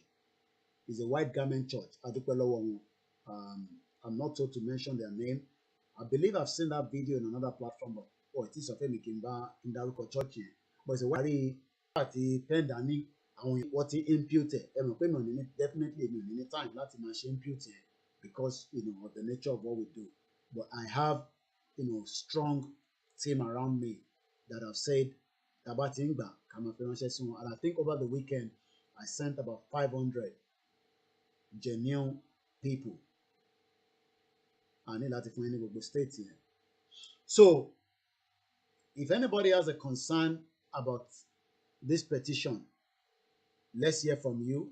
I'll read some of your comments as I see them so that we know what we are doing. Yes, people has to be support. Internet will then sort of gone. Internet won't be. Àwọn tó tẹ̀ ń wà láti ilé gan-an mo tẹ̀ máa ń títì wọn gan sẹ̀ kàmáì tí wàá sọ ẹni tó yẹ lọ bá ṣé ẹni tó ń lo pálásà fún nǹkan ló máa lọ internet sórí fóònù. Ẹlòmíì gbé fóònù dání kò ní internet ẹni sùúrù. Ẹlòmíì gbé fóònù dání gan kò ní internet lórí ìyẹn tún kọ́. Ẹlòmíì gbé fóònù dání ní Nàìjíríà kò lè sí internet lórí ẹ̀ smartphone ẹni ẹgbọ́n sókè. Okay, ẹ pé tó Mr. Koiki. Ẹ jọ nípa petition yẹn ni mo register gbogbo àwọn family bet nǹkan tó ń kọ́ fún mi kò mi understand it because gbogbo mo ṣe ń ṣe láti ìgbà tí mo ti register yẹn ó ń kọ value must be 150 it was less than 150 àmọ́ text message yẹn sí bet kò lọ mi mọ nǹkan tó ń ṣe láti jẹ́ ọmọ tí ń ṣe báyìí. Ó ní kí because I want to register everybody. ó ní kí ni ẹ repeat ọ̀rọ̀ yẹn bí mo fẹ́ lọ message ẹ send nǹkan mọ̀ tí rè message yẹn. Value must be less than or equal to 150. Mo ń bọ̀ mo fẹ́ lọ message ẹ send ẹ ní kí n fi ẹ ní sùúrù yá wa láti Saudi ẹja díẹ̀ pẹ̀lú ilé ẹni tó ń pè mo ń bọ̀ mo fẹ́ lọ text message yẹn kẹ fi ránṣẹ́ sí mi ni mo fẹ́ lọ check. It was giving the message value must be less than or ṣé ibi tẹ́tí ń fi telephone number sí nìyẹn ló ti ń béèrè yín àbí. Ṣé number okay alright ṣé ká ràn yín lọ́wọ́ ẹ fún mi ní ẹ fún mi lórúkọ yẹn. Okay jẹ́ kí n pe gbogbo jẹ́ kí n list gbogbo orúkọ yẹn sórí WhatsApp mi Olúwatósìn Jacob yeah yes need email address kí ni phone number yẹn. Phone number mi 080 234 lẹ máa fi sí ẹ nílò 080 yẹn 23480 yeah. 234 yẹn náà mo fi plus. Ó yẹ máa sọ̀rọ̀ lọ yeah plus 234 yeah. 080 80 yeah. 27 18 08 yes 17 ọkùnrin ni yín kí ni èjì nìkan la ní ìdá nídìí yẹ kí ni èjì. 1980 nídìí gbogbo yẹn èjì ọjọ́ orí yẹn nìkan èmi nísìn 43 lèmi kí ni èjì tọ̀dọ̀ tí yín mọ̀ nídìí 1980. 42 ni mi báyìí. 42 okay state wo lọ́dọ̀ tí yín. Ọ̀yọ́ state. Ẹ jẹ́ ká confirm number again plus 234 80 27 18 08 17. Ó yá já click submit. Ó sọ pé oops invalid email ẹ dẹ̀ click OK. Only data has been submitted. Ó ti lọ báyìí. Okay ó ti lọ bó ṣe lọ báyìí ni. Ó ti lọ so ẹ try àwọn tó kù. Ẹ try ohun tó kù kẹ́ pè mí padà ká tó parí ètò láti sọ fún mi pé ó lọ. Alright. Ẹ rántí pé tẹ́ bá máa fi age sí ẹ má fi 1980 something tẹ́ ló ń fi sí yẹn o. Age mean pé age yín nìkan lẹ máa fi sí o 40 something tíyàwó yín bá jẹ́ mo máa ò ní ẹ fi jìyàwó yín lọ ṣé ìyàwó yín ẹ jù lọ dáadáa àbí ẹ jù wọ́n lọ dáadáa. Ṣé máa ń cheat wọn nínú ilé. Ẹ máa ń cheat ìyàwó yín nínú ilé ẹ rí i pé kò dáa tẹ́ máa cheat ìyàwó. Ẹ ṣú ọ̀pẹ́ ẹ̀ cheat wọn ẹ ṣé ọ̀pẹ́ ẹ̀ lọ́mọge kan níta ẹ máa fún wọn lówó ọbẹ̀ dáadáa ẹ má fi 19 something yẹn sí ẹ kàn fi éèjì orúkọ éèjì ìyàwó yín yẹn sí nídìí gbogbo details ìyàwó yín ẹ ṣe gan ẹ já gbọ́ láti ẹ̀yìn tó kù náà ẹ já lọ sí Saudi Arabia ìyàwó kan pè ìyàwó tó fẹ́ pè náà wọ́n gẹ̀ẹ́tì èèyàn kan fún mi ní mọ̀ ní dárúkọ state yẹn ìyàwó àyìn náà dẹ̀ ti ń ṣiṣẹ́ wọ́n ti send àwọn details kan sí wọ́n yẹ gbóhùn sókè. Ẹ káàsán ṣé dáadáa ni mo kí gbogbo Yorùbá nation o mo fẹ́ support yín nípa signature nípa month tí ó sọ pé kán ra laptop yẹn tí máa pẹ́ ṣe rí protocol ká kọ síbi ká sẹ̀ǹdẹ̀ sẹ́ni tí ó ṣe correctly yẹn ó wà okay tẹ́ẹ̀bá dẹ̀ gbàgbé àdéhùn àwọn tẹ́ ẹ ní tètè fún yẹn ṣe mọ̀ pé kú sẹ́ni máa ń forí yá tó tẹ fún wọn dátà àtọ́làtọ̀ bó bá ṣe díẹ̀díẹ̀ tẹ́ni okay gbà ṣe mọ̀ ó tún máa wú wọn lórí mostly àwọn ìyàwó ilé wà lára wọn tó yẹ pé they leave 1 or 2 things láti jẹ láti lọ ṣe gbogbo orú nǹkan bẹ́ẹ̀ ṣe ti understand mi àwọn náà tún lè put more effort láti ṣe kó lè tètè yá pápápá torí kì í ṣe nǹkan téèyàn gbúdọ̀ fi falẹ̀ mo support kan wáwé kọ́ dẹ̀ send ẹ̀ sí yín direct kọ́ input ẹ̀ kó wà okay ó sì better ṣe mọ̀ ọlọ́run sásàánú wa ni because inú wa la rí àmọ́ nú tó ti yé yín ṣe mọ̀ pé èrò náà ni mo ní kí n fi sí ọlọ́run ó kún ọlọ́run ràn wá lọ́wọ́. Àmín. Àwa ti lọ́dọ̀ tiwa lórí platform tiwa like I said I have a team of people tẹ́ bá ti send it ní list yẹn we forward it to them be rest assured that data náà la máa pè wọ́n máa input it correctly so you don't have any reason to be worried. Anybody tó bá sì ní ìbéèrè ẹ jẹ́ ká ka ìbéèrè yín àbí kẹ́ pè ká fi gbọ́ if not tó bá jẹ́ pé ó ti yé wa kébékébé má lọ ṣe pé ẹ bá lọ tijú. Ẹ káàsán ma. Good afternoon. Good afternoon ma. Welcome to the program. Orúkọ mi ni Olúfúnkẹ́. I'm calling from Germany. Ẹ káàbọ̀ ma. Ẹ jọ̀ọ́ mo need the link tá fi máa kọ petition. Adọ́dọ̀ yín nísìn. Torí mo ti search everywhere ní ẹ ṣé gan ni. Adọ́dọ̀ yín nísìn. Ẹ ṣé gan ni. Thank you so much ìyàwó. Lẹ́ẹ̀kan sí a kí gbogbo ẹ̀yin tẹ́ ń gbọ́ wa, ó wà important pé ẹni tó ò bá yé ẹ béèrè, ẹ má fi ìtìjú sí pé mo mọ̀. Èèyàn lè mọ̀ lẹ́ẹ̀kan kó máa ṣe fúnyàn púpọ̀ dà pé kó má mọ̀ rárá, kó ṣẹnu mú kẹ́lẹ́, kó dẹ̀ máa gbọ́ program tí bá ti ń sọ̀rọ̀ kan máa ju orí bí aláǹgbá ẹ̀ẹ́dẹ̀ mọ́. Ó bẹ́tà kẹ́ béèrè lọ́wọ́ mi kémi náà lè ṣàlàyé fún yín. So you fit kill person with question. La fi ṣe sí báyìí. Bóyá o tètè gbọ́ pàtẹ́ mo nígbà mo ní ẹ máa ń cheat lórí ìyàwó yọ̀ nìyẹn. Mo rò pé nígbà tí ìbá kò bá wọn. So ṣẹ́rí àti débi tá à ń lọ tán. Mo sọ fún yín àwọn politician yẹn ò lè hold ọba gan ò lè hold ẹ̀ ọba gan ò lè darí Yorùbá nation dúró. Ọba gan ò lè dá dúró níbi tá a bá ṣẹ́ dé. 5 million yẹn ni kẹ́ ṣáà lọ fún àwa. Ẹ̀yẹ fún wa ní 5 million yẹn. Kẹ́ wá jẹ́ káwọn tó máa ṣiṣẹ́ lẹ́yìn kó máa push ẹ̀ jáde lọ́tún lósì. Ẹgbọ́n sókè ìyá mi. Ẹ lọ ẹkúṣẹ́ o. Ẹ ra mà. Ẹ ra mà. Ìmọ̀ nọ́mbà yẹn ń lọ, ó máa pè lágbára Ọlọ́run. Ó máa pè. Okay. Ẹ wò ó mi mọ̀ pé wọ́n máa fi 2 3 plus 2 3 4. Kò nídìí kóòdù yẹn. Tó bá fi ṣe fine, tó bá fi ṣe but we encourage people to put it, doesn't matter. Tó bá fi ṣe fine. Kò matter sẹ́ mọ́mì, kò matter. Tẹ́ bá fẹ́ test again pé kò cost. Petition yìí ó wà lára tí a fẹ́ fi lọ. Ẹ má jẹ́ kí èèyàn kan sọ fún yín pé kí ló fẹ́ fi ṣe, especially ṣẹ́ bá àwọn kan tó ń ṣiṣẹ́ pẹ̀lú NNAS wọ́n máa sọ fún yín pé kí ló fẹ́ fi petition yìí ṣe.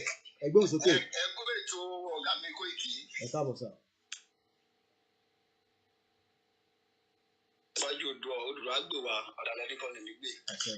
Ẹ jọ àǹfààní àwọn tó bá ń gbọ́ wa kí ni ẹ̀tọ́rí àwọn màmá wa kan wà àwọn bàbá kan wà tí wọn ò tiẹ̀ ní phone number rárá. Kí ni ètò tó wà pẹ̀lú àwọn ẹ̀kí la lè ṣe sí? For now, difficult. We can't do anything. We won't be able to do much on them until tí bá find out lọ́wọ́ ìyá wa. And tó bá ní phone number. Kò ní ṣẹ́ra àwọn tó ní phone number yẹn wọ́n máa carry àwọn kan along. Tàbá débi tá à ń lọ tán. Ẹ̀mọ̀ pé ìyá wa sọ nínú program mi náà àpọ̀dẹ̀ ti sọ náà. Kódà tó bá ní disability challenges automatic nígbà wọn. So wọ́n ń pe kinní kan ní àwọn fẹ́ràn ti orúkọ word tí ó jẹ́ ẹran mi létí ẹ̀yin tẹ́ wà nílùú òyìnbó máa ń lo kinní yẹn àwọn tó máa ń fún ní privilege ó láwọn kan nílùú yìí wọ́n ń ṣe wàhálà kan lọ títí wọ́n ń pè wọ́n ní olórúkọ tó máa ń pè bí privilege náà ni so wọ́n máa omit àwọn yẹn so irú gbogbo àwọn yẹn ní láti stress púpọ̀ lórí àwọn ìyá wa àbáwọn bàbá wa bẹ́ẹ̀ yẹn so I won't be too much concerned about them so bó ṣe jẹ́ nìyẹn I think the person moment tó ń pè yẹn anyway. Are we making progress on the signing of the petition? Yes, we are, but we cannot give you the details of the numbers. Sign. Yes, special needs. Yeah, and tó bá ní special needs. So tẹ̀dá kí ìlú kan wà káwọn kan máa ní phone number. Wọ́n ti fìyà jẹ Yorùbá gan. Gbogbo ẹ̀ ó máa níyànjú. Ṣé rí politician ò fẹ́ jẹ́ kó níyànjú? Wọ́n ò fẹ́ kó níyànjú ni. Politician ò fẹ́ kó níyànjú wọ́n mọ̀ pé tí ilẹ̀ Yorùbá bá ti dúró tán ó dà ń pẹ́ ẹ̀mọ́ bínú ṣe ń bí àwọn ẹ̀gbọ́n wa kan mo lè sọ pé they are wealthy in dollars pé mi máa àwọn tí mò ń bá sọ̀rọ̀ lẹ́yìn tó fi wá invest wọ́n ní láyé kò ń ṣe nínú Nàìjíríà mo sọ fún yín pé èèyàn kan sọ fún mi pé ní local government òun ní state mo ní dárúkọ state yẹn mo ṣe bá ní náà sọ̀rọ̀ láàárọ̀ yìí ó ní local government méjì àwọn máa transform ẹ̀ sí ní New York ó dà ń pẹ́ ẹ̀mọ́ táwọn Yorùbá fi wá ṣe tá a bá gbalẹ̀ wa ẹ̀rọ kan máa wá sí Nàìjíríà invest in Nàìjíríà tá ló máa wá invest in ṣé bàbá tó ṣí Gatwick gan invest in Nàìjíríà ẹni tó ní Gatwick Ògúnlẹ́sìn àbí kí ló ń pe bàbá yẹn ṣe investment wo lẹ rí tó ní sí Nàìjíríà investment wo lẹ rí tó rí sí Nàìjíríà wọ́n ní state local government méjì wọ́n máa sọ it to the standard of New York wọ́n dẹ̀ need owó anybody ó dà pé àwọn nǹkan tẹ̀ mọ́ tó fẹ́ transform ẹgbọ́n sókè Mr. John. Vulnerable people especially. Ọlọ́run á wà pẹ̀lú ògo Ọlọ́run á máa rọ̀gbà yín ká. Àmì Jésù. Nípa ti sáìn yẹn èmi ń lọ káàkiri gbogbo àwọn mechanic workshop. Mo jẹ́rìí ẹ ṣé gan ni bàbá. Irú àwọn tí ò ní Android phone mo ń pè wọ́n mo ti register ẹ̀ fún wọn lẹ́sẹ̀kẹsẹ̀ ó dẹ̀ ń wọlé lọ. Wo ẹ ti ṣiṣẹ́ ju Kóìkì lọ ẹ má ní kí wọn kan sọ fún yín pé Kóìkì nìkan ló ń ṣiṣẹ́ bàbá mi ẹ̀yin gan ti ṣiṣẹ́. Bàbá ẹ ń ṣiṣẹ́ ju but irú iṣẹ́ tẹ̀yìn ń ṣe tẹ̀sùn lọ́sàn-án tẹ̀sùn lóru àwa ṣe ń dọ́gbọ́n sún díẹ̀ because in Nàìjíríà mo wà kò sí iṣẹ́ kan tẹ́ fẹ́ ṣe náà ìyá ní everyday ní èmi ti ní àǹfààní láti wá sí UK rí tẹ̀yìn tí mo bó ṣe ń lọ a tún padà sí inú ìyá yẹn náà ṣùgbọ́n a dúpẹ́ lọ́wọ́ Ọlọ́run fún nǹkan tẹ́ gbé jáde ẹ má jẹ́ kẹ́nìbọ̀dì deceive yín because àwọn politician bọ́n ṣe ń àwọn èèyàn kiri bọ́n ṣe ń ṣe káàkiri ń sìn ọ̀gbìn àwọn náà nìyẹn bọ́tí máa lọ jòkó síbẹ̀ mo lè ra àgbo kan màá bẹ́ẹ̀ ni máa pe àwọn tí mo tó bá ti sọ Yorùbá tí mo mọ̀ pé Yorùbá lílé yìí màá bí wá yóò rí irú kíní rí alóhùn tiẹ̀ gbọ́ rí òkè ó ti ń gbọ́ ń sìn ní nǹkan tá à ń ṣe ń bẹ̀ lélẹ̀ ṣò nífẹ̀ẹ́ sí àbó nífẹ̀ẹ́ sí mi ò fọ́ọ̀sì ẹ̀ tó bá ti nífẹ̀ẹ́ sí tètè sún síwájú ṣùgbọ́n gbà tó bá délẹ̀ tán gbogbo Ọlọ́run máa jẹ́ òkè káàbámọ̀ bẹnu because nǹkan tá à ń ṣe yìí ó dàbí ọkọ̀ olúwa ni olúwa ń lo aago pariwo ṣe gbogbo ẹ̀ àwọn tó mutí àwọn tó ń ṣègbéyàwó bọ̀ tí gbà tilẹ̀kùn tì kò sẹ́nibọ́dì mọ́ so bó ṣe rí nìyẹn Ọlọ́run àmú adélẹ̀ ẹ ṣé gan Mr. John thank you so much ẹ ṣé gan thank you so much Ọlọ́run á wà àmì Jésù pẹ̀lú gbogbo àwọn Biafra àmì Jésù àmì Jésù ẹkúṣẹ́. thank you ikú kòkó they will definitely let everybody know ẹ rí pé torí pé mo change tí bá yọ gbogbo background nísìn ẹ mọ̀ pé mo ṣe fi background sí ni tí bá yọ gbogbo ẹ̀ báyìí nísìn tí bá omi ti rò ṣe rí pé mo ti yan lẹ́ẹ̀kọ̀ọ̀kan tí bá yọ gbogbo ẹ̀ lẹ́ẹ̀kọ̀ọ̀kan ń bọ̀ ẹ rí pé ẹ rí ikú kòkòrò ẹ rí pé ó wà níbẹ̀ yẹn so we can never forget him that's him there right there so there's no reason for us to forget people like him láyé until we get justice for him also we demand the body of the rest so ìgbà pé mo change kìíní ẹ ní ká kọlọ̀ fi ríra wa dáadáa ní ẹjá lọ sókè lọ́hùn lọ́dọ̀ àwọn ìyá wa ní ìlú òkè lọ́hùn ẹni ò ti background yẹn ẹni ò ti background mọ́ mi ẹ̀ka sọ náà ẹ̀rọ mọ́. Mo pè fún ẹni tó béèrè pé láwọn màmá wa àgbàlagbà tán ní nọ́mbà. Bẹ́ẹ̀ni mo. Màmá wa mo dúpẹ́ ní kan fi 000 mọ́kànlá sí. Ok. Sí fún àwọn àgbàlagbà tán ní nọ́mbà. Ok. Èèyàn kan tó ń béèrè question nípa àwọn pé àwọn young lady bíi 20 something or 31 ní nọ́mbà. Wọ́n ní ìyẹn dẹ̀ máa ṣòro. Wọ́n ní ṣùgbọ́n wọ́n lè fi the same thing. Ok. But with their age wọ́n á lè mọ ètò jẹ́ older people àwọn senior citizens. Ok ẹ ṣé gan fún ẹ ṣé gan ni thank you very much ẹ ṣé gan ni ìyá wa ẹni tó ń sọ̀rọ̀ yẹn ẹ ṣé gan ni mọ́mì ẹni tó ń ṣiṣẹ́ fún wa ní state kan ní bọ̀mọ̀ ní dárúkọ ẹ̀ so màá pass ẹ̀ properly dáadáa ẹ ṣé gan ni ìyá mi Comfort Ọlágúnjú for the super chat. The line is still open. Let's hear from you. So I think that's about Iloriti Kokoro. So nígbàgbé Kokoro, just as we are asking for justice for Bamishe family as well. The quicker taba kúrò nínú contraction yẹn. Ṣẹ́rí taba na fẹ́ kúrò. Ẹ má yẹ kí ó máa fún yín ní. I know a lot of people are thinking so many things. Kí ni people in soy? That's for those that are still believing is. Àwọn wò pé leadership ní Nigerian problem. Ẹ̀yin púpọ̀ ẹ̀ ṣe jẹ́ kí Yorùbá lọ jẹ president nù ká wá change gbogbo ẹ̀ kò yé yín ni tó bá yé yín ni àní mi ti gbé láàrin àwọn òyìnbó for 20-something years. Bá ṣe máa wọ aṣọ òtútù iná káàkiri lélẹ̀. Ẹ bá rá àwọn mọ́mì wa, a máa wọ jeans, ní London. Wọ́n mú ọ̀pá dání, wọ́n máa fi rìn díẹ̀díẹ̀, àwọn tó ti wà in their old age. Àwa tá a ṣe wà ajá ẹ lọ sí ìjọ kan máa gbé yín lọ sí ibi tí ilé owó gangan wà nílùú yìí. Ẹ mọ̀ tó ń pè ibi tí ilé owó wà. Wọ́n ń pè bẹ́ẹ̀ ní Canary Wharf. Kẹwàá rà wọn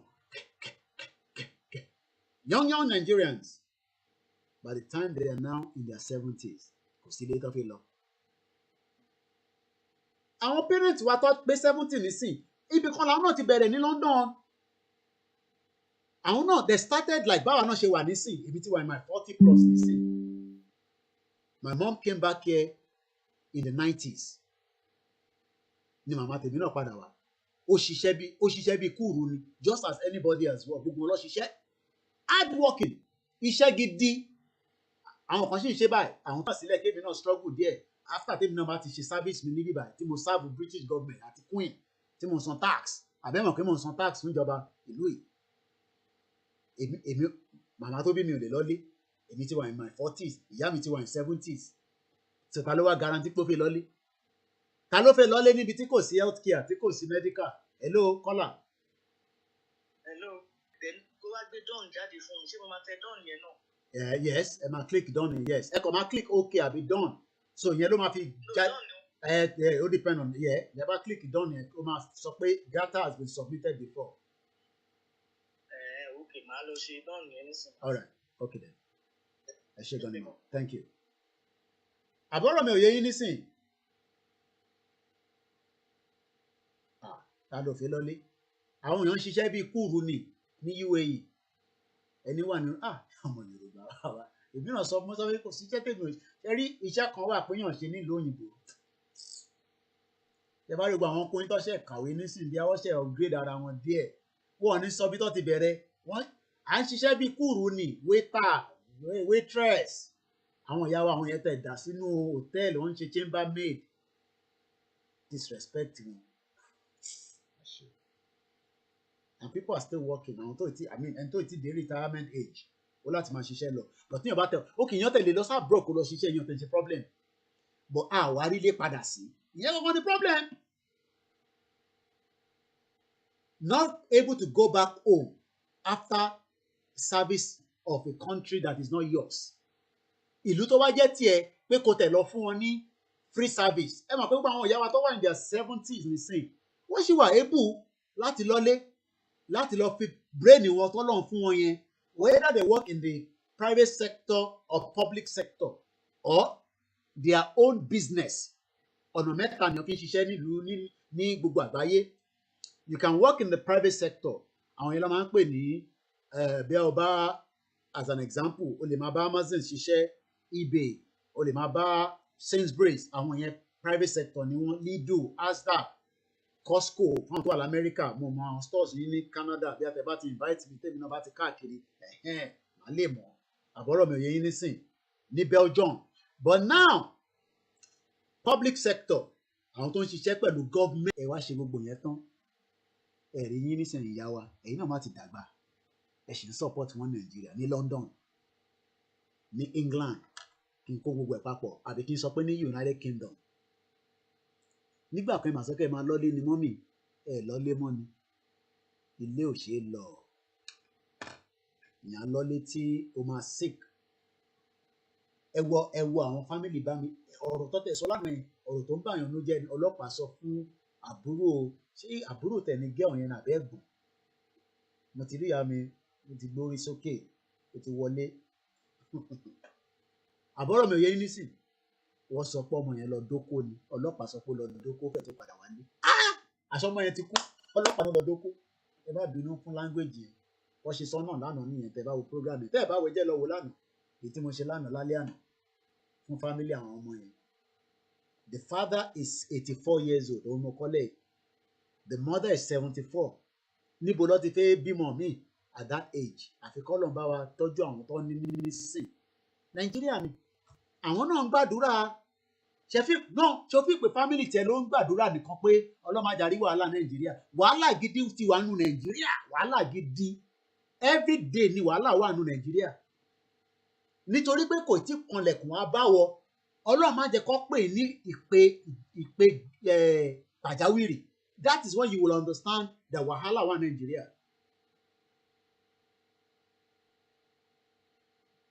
gbogbo wa wá ń ṣiṣẹ́ bíi kúrú níta all over the world. Some people have got good jobs and some people are doing very well. It's because of the enabling environment. Our environment tó fún wa ní opportunity yẹn ni. We are living in an enabling environment. Ìlú òyìnbó yìí ṣá. Ìjọ ọlọmọkùnrin wà Nàìjíríà tó máa sọ pé ọmọ yẹn tí ìrò oúnjẹ jẹ tó máa ná fẹ́ lọ sọ́dọ̀ dentist kí ló ń wá kiri. Sọmọ tó ì tí ì jẹun nílé ló máa lọ sọ́dọ̀ dentist. Wọ́n náà pé ìyàwó yẹn ti ń pè padà. Ọlọ́run jẹ́ kó wọlé. Suffering. Ẹ ló máa ṣó lọ. Kò sọ nǹkan kan fún mi. Kò fún yín ní information padà. Kò fún ní information kankan. Ok, ẹ jẹ́ kí n parí ètò. Because tí bá máa ṣe fún yín ní símù fẹ́ káwọn èèyàn rí gbogbo details yẹn jẹ́ kí n ṣe tán. Àjọ go through ẹ̀. Okay. All right ma. Ẹ ṣe gan. All right ma. Nàìjíríà ti ṣe jàǹbá fún yàn. Yeah, today victim was once a survivor. Bí máa egun ṣe máa sọ. Tó bá fi pé wọ́n ní gbàdúrà jù, àwọn fámìlì bá mi ṣe gbàdúrà lójoojúmọ́. Nàìjíríà padà pa wọn, ó pa wọn lọ́mọ ni. Ọmọ 22 years old.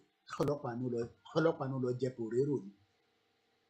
Ọlọ́pàá náà máa jẹ kọ́. Èmi náà mo lọ sí station kan ní 3 years ago kan mo lọ́lé yẹn ní ti Sùúrùlérè. Ìyàwó àlè. Let's get out of that system and let us change. Ṣé tá bá ti lè tweak tó di pé àjẹ́ Nàìjíríà mọ̀ ẹ rí respect tá máa ní all over the world. Ẹ fi pé ní respect ni. Yeah, wọ́n ṣiṣẹ́ ẹ máa lọ tọwọ́ bọ̀ ẹ máa lọ sign petition yẹn. Philippines travels abroad and return back home as a means of foreign income to the economy and development. Àwọn Philippines àwọn náà dẹ̀ ní àwọn èèyàn dáadáa ní medical line. But some of you are still thinking that it's not going to be possible. That's why you're, gúgúrú àtẹ̀pàtẹ fẹ́ gbà lọ́wọ́ àwọn ìrìn yẹn lẹ́nu torí ẹ̀ níbi tó yẹ pé ó máa ìlú tó bá fẹ́ gba loan nílùú ìnísìn bá ti lọ sí bank kò ń ṣe shark loan ẹ tó bá ní good credit nílùú yìí wọ́n máa ń fà wọ́n ní ṣeréṣeré àwọn kan dẹ̀ ti fi ṣe fraud náà rẹpẹtẹ nílùú yìí kí ni Nàìjíríà kì í ṣe. Let me just show you. Ló kàn fi gba loan just lórí internet ló ní láti ṣòrí nísìn personal loan you could see your rate then apply. Pé tó bá yẹ pé mo fi gba loan nísìn kódà o tún lè compare loan o tún lè compare loan ó dé ẹ yẹ ká wo loan repayment calculator ti Barclays Bank at 3.0 ṣẹlẹ̀ ẹ jẹ́ ká jọ máa bá lọ ká lọ together ẹ jẹ́ increase. Now let's calculate it, calculate my rate. Èló ni mo fẹ́ yá èló lẹ máa yá mi ẹ jẹ́ ká calculate it. Now ká sọ pé mo fẹ́ yá èló ẹ̀yin náà ní kẹ́ sọ èló la máa yá ẹ jẹ́ ká minus ẹ̀ náà ẹ̀yin tẹ̀ ń wò wá náà ní kẹ́ sọ èló ni ká yá ní loan Koiki fẹ́ yá loan Koiki don't forget to ask us. Ẹ jẹ́ ká sáré gba kọ́ọ̀lì ẹ̀ náà ká tó máa sọ̀rọ̀ nípa loan. Hello. Ṣé mo já sórí ètò sà? Ẹ ti wà lórí ẹ̀ mà.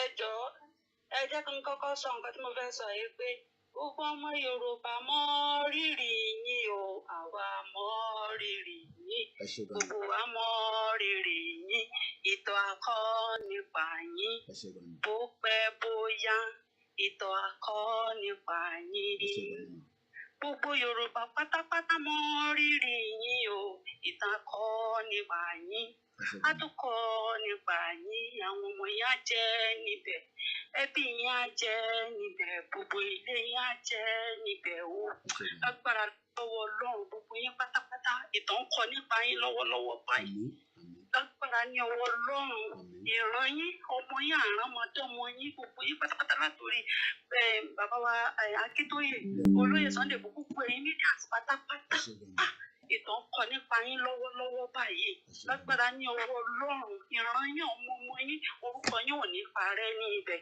sáà pásítọ̀tù wọn ò ní bá lò ìyà ń jẹ pẹ́tẹpẹ́tẹ sí wa ní ara ìyà ó jẹ pẹ́tẹpẹ́tẹ sí wa ní ara a wà ní ìlú báyìí iṣẹ́ kàdámà là ń ṣe o iṣẹ́ tá a dẹ̀ ń ṣe yìí lọ́wọ́lọ́wọ́ báyìí a dẹ̀ ní ìdojúkọ tá a ní ní pé kò sí àrí àwọn tá a wọlé bí a ta change ilé àga change iṣẹ́ kò sí kí wọ́n ti pè kò sí working permit fún wa ibi tá a wá rí tá a ṣe máa ń méjì tá à ń ṣe iṣẹ́ orúkọ tó ń pe kíní tí orúkọ tí mo dárúkọ yẹn ẹrú ni o tí nǹkan méjì ju ẹrú ló ń pè bẹ́ẹ̀. bóyá iṣẹ́ mẹ́rin náà wá gbé fún wa bẹ́ẹ̀ ni bóyá iṣẹ́ mẹ́rin náà wá gbé fún wa gbé báyìí la gbà láti ibi tí wọ́n ti gbà wá wọlé náà ní tí wọ́n máa ń hàdí iṣẹ́ yẹn bóyá bí iṣẹ́ yẹn á máa bọ́ sí bóyá bí mọ́kànlá ẹ̀ẹ́dẹ̀ gbọ́dọ̀ sọ wípé rárá kò rí bẹ́ẹ̀ wípé ẹ gbọ́dọ̀ complain wọ́n á ṣàlàyé fún yín pé àwọn ti san owó yín lọ́fíìsì ibi táwọn ti mú yín. sanwó odidi èèyàn. wọ́n náà wọ́n ti san owó yín níbi tó ti mú yín lẹ́yìn owó oṣù tẹ́ bá máa gbà ó dẹ̀ fowó kún oṣù wọ́n á tún já iye yín pé àwọn ò lè san ju bó ṣe nítorí pé normal ní country yín 800 na wọ́n san fún àwọn country. wọ́n ti mọ fixed price bó ti mọ understand. just because of it. wọ́n ti mọ fixed price. iye yín báyìí 800 na wọ́n san fún àwọn ìlú tí ò wá dáa tó wa wọ́n bẹ̀rẹ̀ látòrí ọwọ́ kan àti márùn-ún torí ẹni tó lè máa gbọ́n tí mo sọ. ó yé mi ó ti yé mi 1,500 máa sọ fún pẹ̀lú òyìnbó ẹ máa sọ̀rọ̀ lọ ó yé mi. bẹ́ẹ̀ni. so wọ́n san ìdajì fẹ́yìn but àwọn ìlú tó kù wọ́n san full price fún wọn. bẹ́ẹ̀ni iṣẹ́ kan dẹ̀ lẹ́jọ́ ń ṣe iṣẹ́ kan lẹ́jọ́ ń ṣe wákàtí mẹ́ta lẹ fẹ́ fi sùn ní àbí wákàtí márùn-ún iṣẹ́ kan náà lẹ́jọ́ ń ṣe. kábíyèsí Ọlọ́run àjọ nínú àánú ẹ̀ á wọlá yí pé ìbànújẹ́ ọkàn ni mo fi ń sọ yìí gbogbo ibikíbi tí gbogbo ọmọ Yorùbá bá wà pátápátá àánú Ọlọ́run tí ó jẹ́ kí á tètè gba tá à ń wá tá a máa fi tètè padà sílé Ọlọ́run àjọ nínú àánú Ọlọ́run á fi dé wa lọ́wọ́ ní eléyìí tá a dáwọ́lé gẹ́gẹ́ bí àṣà olóyè àní pé eléyìí tí mo fẹnu sọ yà àṣeyọrí ní láti wà níbẹ̀ kò kí ń ṣe nítorí tiwọn kò dẹ̀ kí ń ṣe nítorí tàwọn ọmọ wọn bọ̀tí nítorí títí àwa báyìí tá a sọnù sí àjò tẹkùntẹkùn tìyàtìyà tí ń tá a lè sọ tójú wa bá rí tá a lè sọ tá a bá délé Ọlọ́run á wọlá bẹ́ẹ̀ Ọlọ́run á gbà fún wa pẹ̀lú ògo tí ń jẹ́ ti Ọlọ́run ọba Ọlọ́run á gbà fún wa 700 dinar. gbogbo yín tẹ̀lé ṣiṣẹ́ takuntakun yìí náà kò ń ṣe nítorí tẹnu yín lẹ ṣe ń ṣe o kò dẹ̀ kí ń ṣe nítorí tàwọn ọmọ yín nítorí àwọn tó ti sọnù tó ti sọnù sára wọn nù sí àjò nítorí àtijọ́ àti mu Ọlọ́run àjọ nínú àánú ẹ̀ Ọlọ́run á gbà fún wa ẹ ṣe máa bẹ́ tó bọ̀. àwọn ìyá máa pè ẹkún á máa bàyàn lẹ́rù ẹ ṣe gan ni ìyá wa ọ̀pọ̀ bẹ́ẹ̀ o ẹ̀wọ̀n pé oríṣiríṣi ni kọ́ọ̀lù tèmi máa ń gbà yìí bẹ́ẹ̀ àwọn mìíràn tẹ̀mí pé àwọn kan tẹ̀mí pè sórí program á pè lẹ́yìn ni àfihàn tàtí kò sí tó lè yá o máa subject to credit ẹ àti ṣé o lè máa san padà ní díẹ̀díẹ̀ so àfi lọ ya 35 èèyàn kan náà rò pé ló dá mi lóhùn so 35 ẹ̀ náà ni mo fẹ́ lò àwa lọ wo ìwọ ló máa wá sọ bí agbára ẹ gbé o agbára tèmi ò gbé 35 o tèmi fẹ́ ní ká lọ mú 35 yìí bùkà kọ̀ ṣáà fi ṣe experiment ni so ká ní KOIKIMEDIA fẹ́ yáwó lọ́wọ́ báǹkì nísìn mo ní láti wọnú báǹkì o orí íńtánẹ́ẹ̀tì náà ni màá ti ṣe àpèjúwe kọ́lá kan ṣe àìtí di 35 ẹ jẹ́ n sáré white after this call a máa ṣe analysis ẹ máa sọ̀rọ̀ lọ́mọ ń gbọ́ yín. Hello, Mr. Koiki. Ètò nìyẹn. Ẹ máa sọ̀rọ̀ là ń gbọ́ yín. Àwọn èèyàn mi tó wà ní Dubai, Odùduwà, a wà ní Dubai ní UAE Dubai tá à ń ṣe one or two things tá a lè ṣe. At least ó yẹ kí àwọn náà kàn darapọ̀ mọ́ wa so that a máa lè tètè gbé nǹkan yìí dé ibi tí a fẹ́ gbé lọ sí. Ṣé ti yé yín? So mo mọ̀ pé àwọn náà ń gbọ́ bẹ́ẹ̀ yẹn. Mo ti fi nọ́mbà yín ránṣẹ́ sí wọn wá get in touch pẹ̀lú yín. Ìlànà UAE so that a máa lè gbé nǹkan yẹn débi gan. Nǹkan tí wọ́n sọ yẹn pé ojú àwọn orí ibiṣẹ́ it is true. Èmi sì ń bí tí mo ti ń ṣiṣẹ́ ní Dubai ní UAE ṣẹ̀ṣẹ̀lẹ̀ Charger University ni mo ti ń ṣiṣẹ́. But torí wọ́n compulsory vaccine fún wa mo dẹ̀ sọ pé mi ò ní gba vaccine. Wọ́n dẹ̀ sọ pé tí n bá ti lè gba vaccine I will quit the job. Mo dẹ̀ sọ pé I will quit. Gba abẹ́rẹ́ fúnra mi máa lọ ní compulsory ẹ̀ fún mi. Mi kì í ṣe ẹrú yín. Mo dẹ̀ sọ fún wọn pé màá quit. Mo dẹ̀ quit iṣẹ́ yẹn. Ó ti lé lọ́dún kan àbọ̀ títí mo ti quit. So yes mi ò lè gba vaccine mi ò gbà. Wọ́n compulsory vaccine ẹ tí wọ́n máa ṣe test everyday láàárọ̀ lọ́sàn-án wọ́n máa kí nǹkan bọ̀ yín ni mo ṣe fẹ́ pààyàn ni agbára mi ò dẹ̀ gbé nǹkan bẹ́ẹ̀ yẹn agbára mi ò gbé. Ó ti yé yín. So tá a bá jọ fi ọwọ́ àgbájọ ọwọ́ bọ̀ wọ́n ní Yorùbá ní ó máa gbẹ́rù lórí. Tá a bá jọ fọwọ́sowọ́pọ̀ ó máa jẹ́ ká lè tètè débi tá à ń lọ ni. Kò sẹ́ni tó wù ó máa kúrò níbí o. Gbogbo alóhùn ká wà nílẹ̀ Yorùbá ká máa gbádùn. Tó bá pè ilẹ̀ Yorùbá dání kò sí nǹkan anybody ń wá lọ sẹ́niwé kò sí. Bẹ́ẹ̀ ni bọ̀tọ̀ wípé ilé ò dáa wọn la fi sá káàkiri. Tó bá pè ilé dání ta ló ráyè àti lọ síbi kankan tó máa lọ máa ṣe second class third class citizen. Bọ̀ tó bá ta wà nílé kò sẹ́ni tí àlàáfíà wà ní kò sẹ́ni kan tó máa lọ sẹ́niwé ẹ jọ̀ọ́ ẹ jẹ́ ká sowọ́pọ̀ ká fi ọwọ́ wẹ̀wọ́ báyìí ká lè dìde gbé kínní débi tó yẹ ká gbé dé ẹ jọ̀ọ́ Ọlọ́run á ṣe fún wa ẹ ṣé.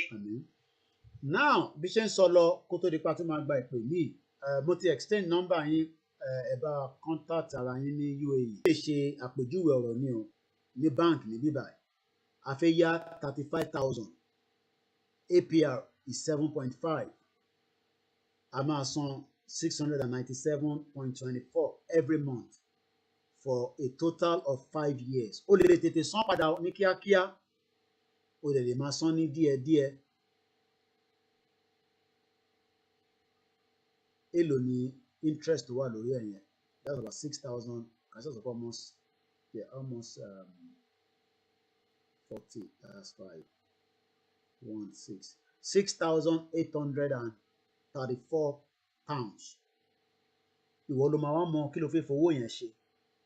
O fẹ́ fi dákòwò sílẹ̀ ni o fẹ́ fi increase business capacity ẹ̀ ni.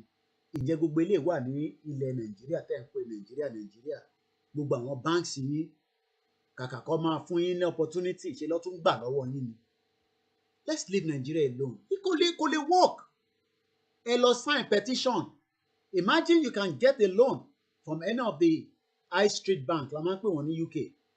Kódà mo tún lè compare pẹ̀lú ọ̀nà dá ṣé ẹ mọ̀ pé mo tún lè gba loan lọ́wọ́ báǹkì mi tí mo bank pẹ̀lú as long as you have this credit àti ṣe program lórí ẹ̀rí wọ́n ń pè ní credit experience abex ilá ń pa àwọn yẹn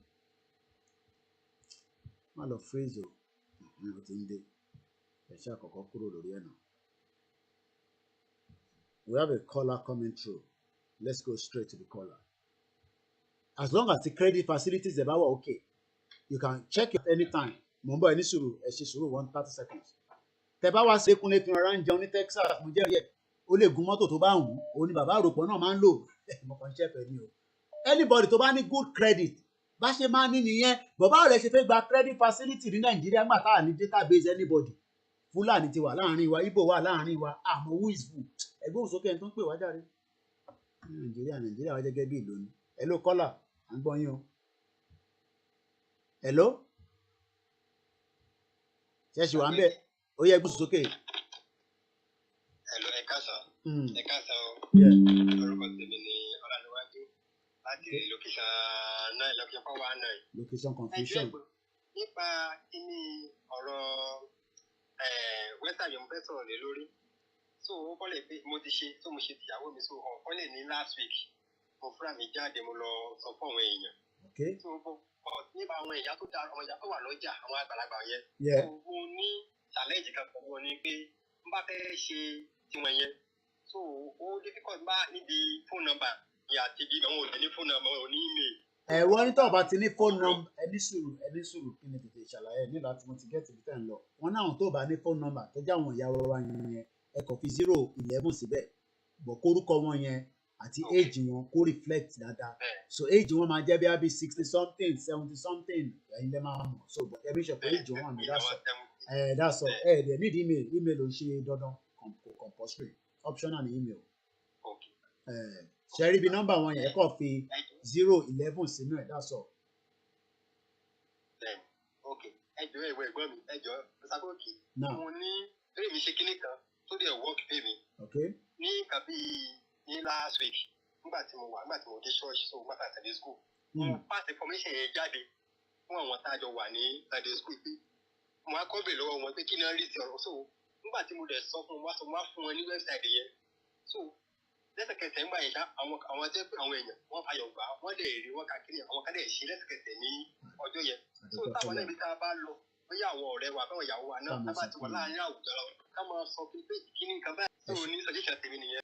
Èèyàn kan ń béèrè màá assume pé ẹni yẹn bóyá first time tẹ máa kọ́kọ́ wo program àwa tá à ń ṣe media Yorùbá Nation a kì í dispute pé tíyàn bá béèrè pé ibo làwọn ti máa rí link but ní tó máa kàn yẹ̀ mí lẹ́nu ni pé àwa tájọ́ ń wò lórí YouTube ṣe ni gbogbo akọ̀ jókòó ẹni tó béèrè yẹn assume pé ẹni yẹn mọ̀ tẹ́lẹ̀ àbí kò mọ̀ náà ṣe ń béèrè bọ́bá dẹ̀ mọ̀ náà àwa ni responsibility pé ká ṣẹ́rí any other message tó bá wá lábẹ́ ẹni yẹn that means pé gbogbo follow èmi tèmi gan jókòó sí bíbá mo ti mọ tí ó fi comment sílẹ̀ Olúbùnmi Nkedi ó ní please where can we sign the petition most of the people don't know where the petition is and our job is to give them the link kò ń ṣe pé ká jókòó sórí broadcast iṣẹ́ tá a gbé dání iṣẹ́ everybody ní ṣe máa sọ pé èèyàn kankan rí comment ẹni yẹn ni a rí iná but à ń fojú parẹ́ adẹ̀dá fẹ́ 5 million adẹ̀ ń béèrè pé ń bọ́lá abáṣẹ́dé iṣẹ́ ń lọ ní máa sọ o àní sọ jù yẹn lọ so ṣẹ́rí nísìn pé bàbá òyìnbó burúkú yìí tó dé fìlà bí wèrè yìí ṣẹ́rí gbogbo wọn I mean ẹ lè imagine ìgbà táwọn ilé ti wá sórí ilẹ̀ wa àwọn ló wá ń control wa up till now inú ọ̀dẹ̀ máa bí yín kí ẹ ká máa bínú ní gbogbo gbà ẹ̀rí wọn the same way tó ṣe ń dress náà làwọn òyìnbó ìṣe ń dress o tó bá wọ àwọn Yorùbá kọ̀ọ̀kan náà wá múra báyìí nísìnyí wọn lọ jókòó sí parliament á máa sọ òyìnbó kápákápá òyìnbó kòbòkòbò àbí bẹ́ẹ̀ kọ́ instead of us to say enough is enough and leave Nigeria alone this is Lugard you can see him there right ẹni tó dá problem sí wa lọ́rùn lélẹ̀ pẹ̀lú àwọn empire the reason why you are calling yourself in Nigeria today is because of this guy ẹ̀rí.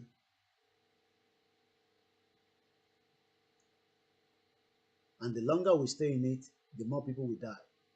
It's not a cause. YouTube lẹ́ni ẹ ti ń béèrè.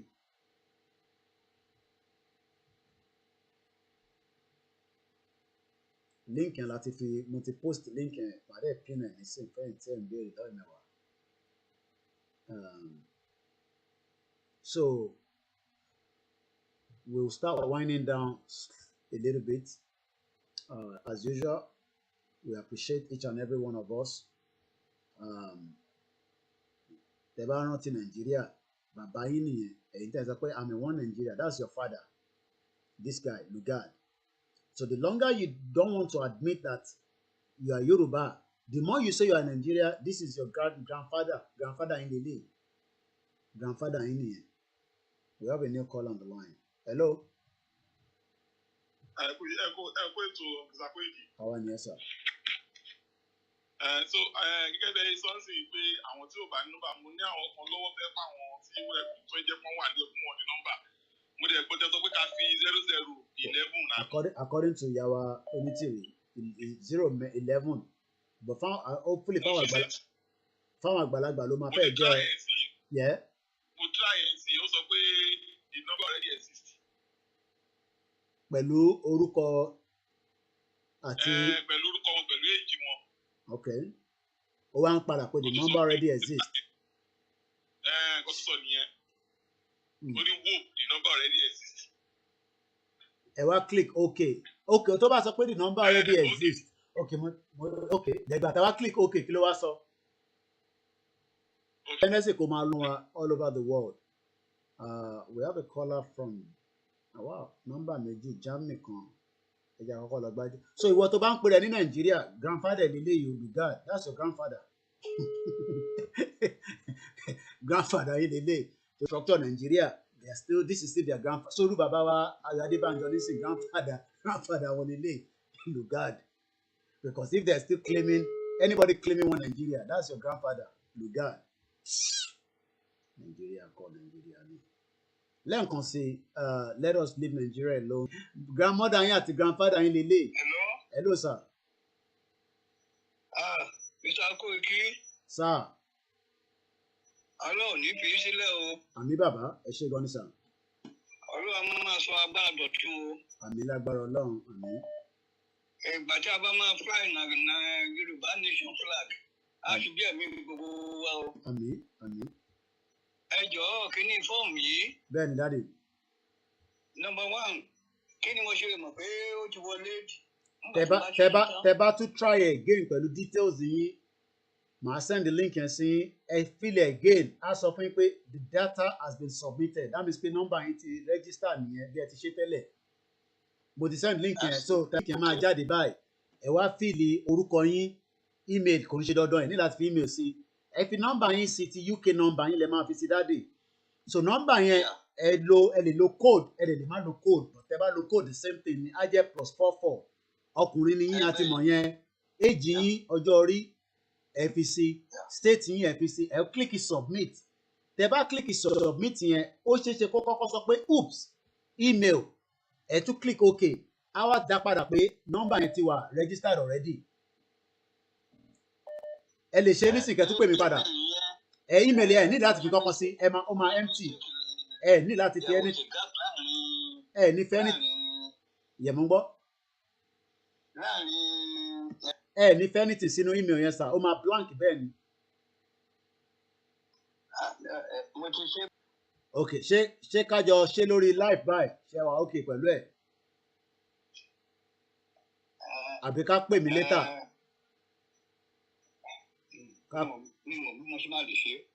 òun náà ni mo ń béèrè pé ṣé ẹ fún mi ní details yẹn kí n bá yín ṣe lẹ́yìn ẹ send orúkọ yín sí mi nísìn ẹ send ẹ̀ sí mi máa ṣe mò ní announce máa kọ yín sà nọ́mbà yín mò ń rí nọ́mbà yẹn ẹ dẹ̀ send age yín àti state yín state wo ni yín sà. Ọ̀ṣun ọ̀dà ẹ send mo ti get yẹn nísìn ẹ send àwọn tó kù sí mi ẹ má dárúkọ yín ẹ kàn send orúkọ yẹn àti age yín mo ti ní telephone number èmi á wá fílẹ̀ màá wá pè yín padà màá jẹ́ kẹ́ mọ̀ kó ti lọ. God bless you. Amen. Màmá retí. God bless you. Amen sir. Amen.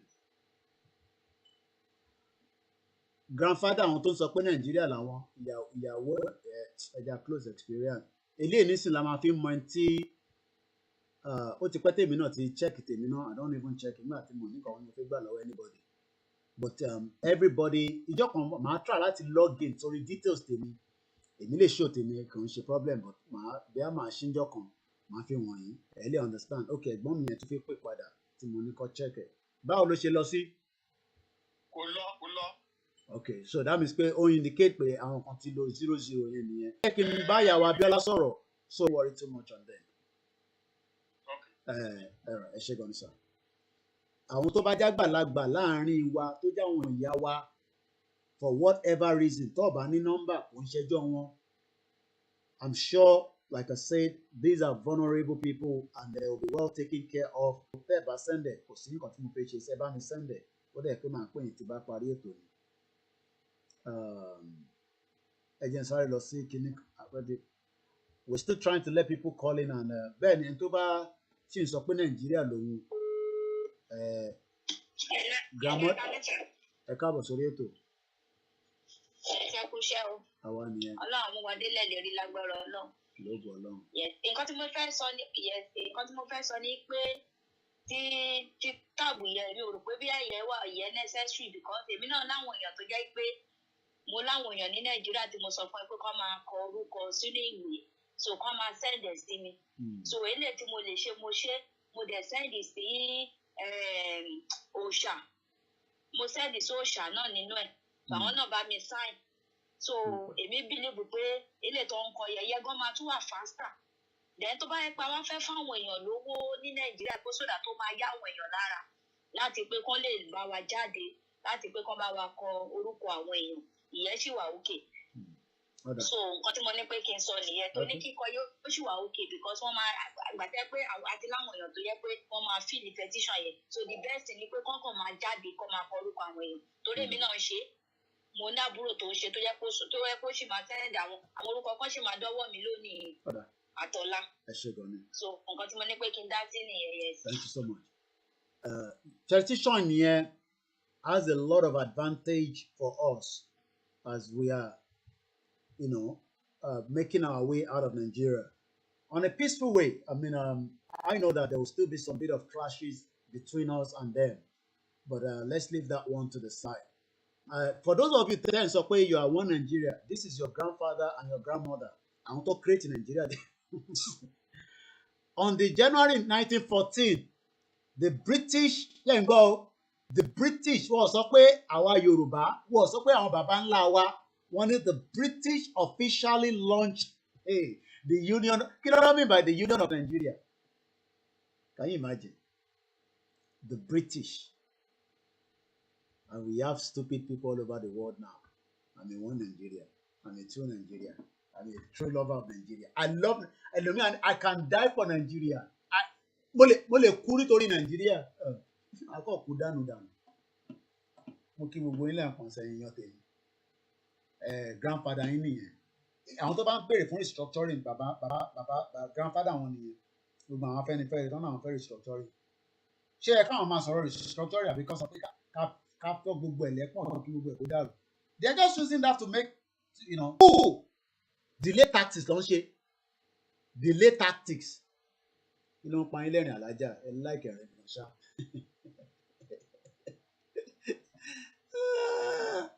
Grandmother wọn nìyẹn grandfather abẹ́rẹ́ ojú wọn bó ṣe rí bí òwìwí.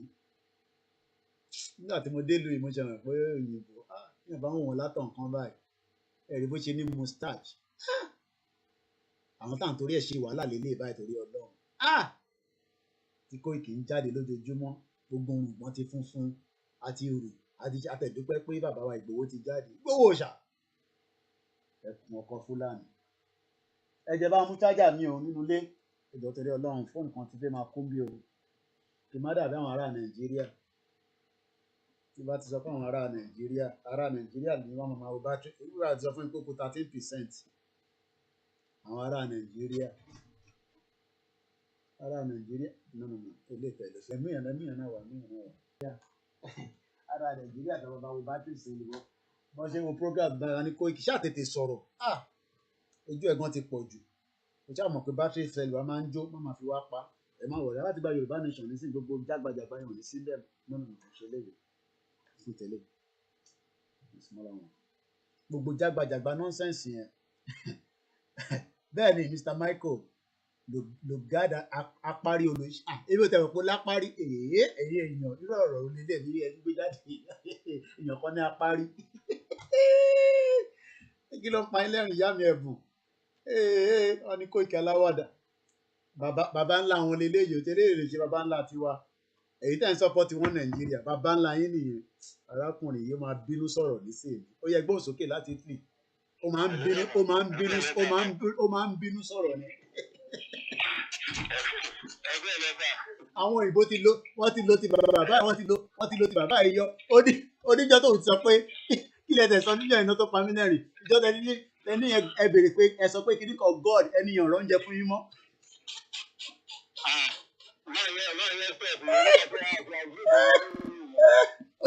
A máa pé wèrè lélẹ̀ God fi ti báwo àjọ ń ṣiṣẹ́ òun ra tíì fún ẹ lójoojúmọ́. Ó wá dárúkọ God.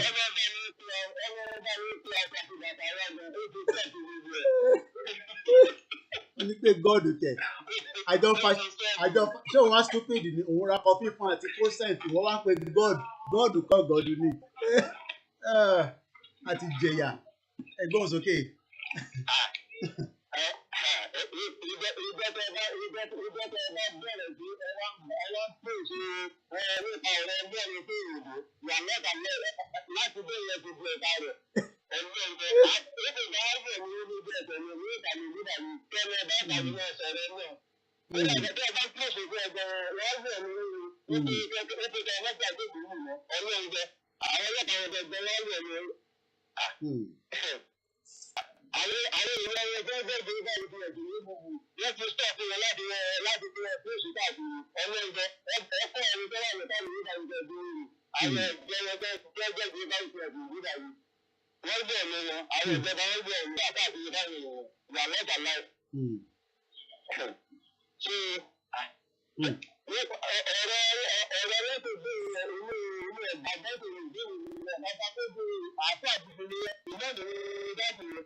Thank you so much. Kò sọ́gbọ́n ẹ̀ ó láti pín ní lágbára Ọlọ́run ó máa pín ní. Òun náà n tó máa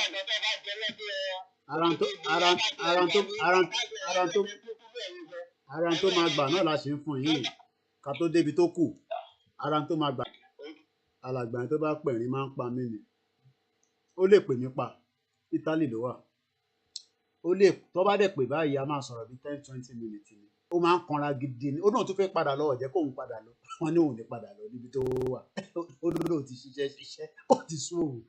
So now ẹ̀yin náà ẹ máa wo àwọn grandfather yín ẹ máa wo àwọn grandmother yín èyí tẹ̀ ń sọ pé wọ́n Nàìjíríà ṣe rí wọn ẹ wo wọ́n Nàìjíríà wọ́n fake Nàìjíríà ẹ lọ sign petition ká tó máa gbé tó yẹn wá sílẹ̀ tó bá tó dalẹ̀ tá bá ní strength àpadà ẹ jẹ́ ń gbé o Nàìjíríà tó ti àlàkà mú kí ogun ẹ̀ tẹ́ wà lórí mixlr aláwọ̀ èèyàn wa náà èèyàn bíi 4 ló ń gbọ́ wa lórí mixlr Ọlọ́run bá wà pẹ̀lú yín ẹ ṣé gan ni at least support them fún wa náà la fi ń ṣe gbogbo transmission yẹn mo ń tọ́ láti pè yín padà mama b but kò wọlé ok mo ti rí bàbá wa yẹn bàbá wa yẹn náà ti wọ́n túbọ̀ bá ń lọ́rọ̀ ẹ̀mí kò tí connect ṣe lọ díẹ̀díẹ̀ ẹ jẹ́ sáré fèlè details dáàdì wa yẹn bàbá wa tó ẹ̀kọ́ ti padà sílé tó kò sí ìlú òyìnbó ilé náà dàtọ̀ fi lọ ṣe lè gan fẹ́ welcome wọn ni bí àwọn àbáyẹn bá délé nísìnyí wọ́n lè máa pè wọ́n pé àjẹ́ ni wọ́n ṣó ni wọ́n ìlú wèrè dókítà tẹ kó tọ́jú wọn á abuse wọn everybody á abuse wọn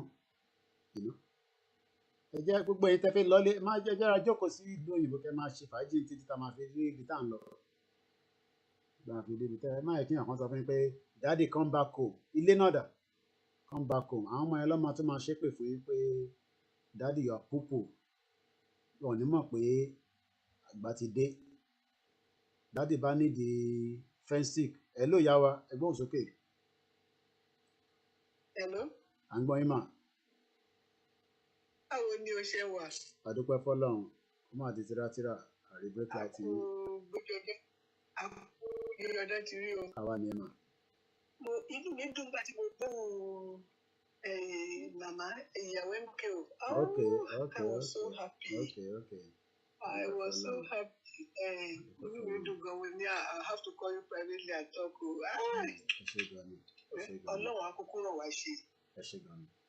Ọlọ́run àrùn wá ṣe. ẹ ṣé gan ni. Gbogbo yàmàyàmà tó ń lọ ní Nàìjíríà Ọlọ́run á gba gbogbo. ìgbà díẹ̀ ló kù ó kù díẹ̀ ni. Ọlọ́run á kú. ẹ ṣé gan ni. Àdúró. All right then. You show the clip of the man. Tani ẹ. Northern man, right? ṣé Dr. Malafia òun náà ni Malafia Obadia ó ti pa. Okay. If you have a video, can you please send it to me? Okay, màá send ẹ̀ sí Malafia Obadia. màá send ẹ̀ sí tí bá parí program tí bá parí send ẹ̀ sí. All right. Okay. All right, ma. Ẹ ṣé gan ni ma. Yeah, I'm on the program. Live by. Bàbá wo ni ẹ?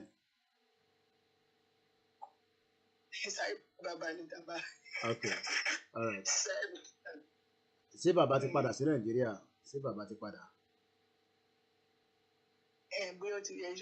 Ó ti padà lọ́nà state. Ó ti padà. Ó ti sá padà. Àsọ̀rọ̀ tí bá parí program. Ṣé bàbá ti padà sí Nàìjíríà? All right. Okay, God bless you. All right, no. Don't forget to send the same video to the God bless. All right. Daddy, mo ti bá yín check kíní ẹ̀, ó ní data has been submitted. So that means pé details yìí ti wà submitted already. Mo lè ti ṣe screenshot sí ẹ ṣé gan ni o. Ìyẹn daddy wa tó pè lẹ́ǹkan láti UK. So details yìí ti wà submitted. Mo lè ti ṣe screenshot ẹ̀. Nírí jù báyìí lọ lórí ètò tí tèmi kémi náà lọ ẹ̀wọ̀n kún sọ fún yín pé èmi náà wà lábẹ́ wẹ́dà láti jọ́ bíi mẹ́ta kan mo ṣẹ̀ráyè fi òkèlè sẹ́nu dáadáa ni mo ṣẹ̀ jẹ iyán mo fi òkèlè sẹ́nu dáadáa kí n lè fi ní strength so ẹ jẹ́ kí n lọ relax so that we might have time maybe later on tonight if the strength permit if not ó tún di ọ̀la nìyẹn. Is anyone knows why Chief Obafemi Awolowo picture was removed from location 9 currency?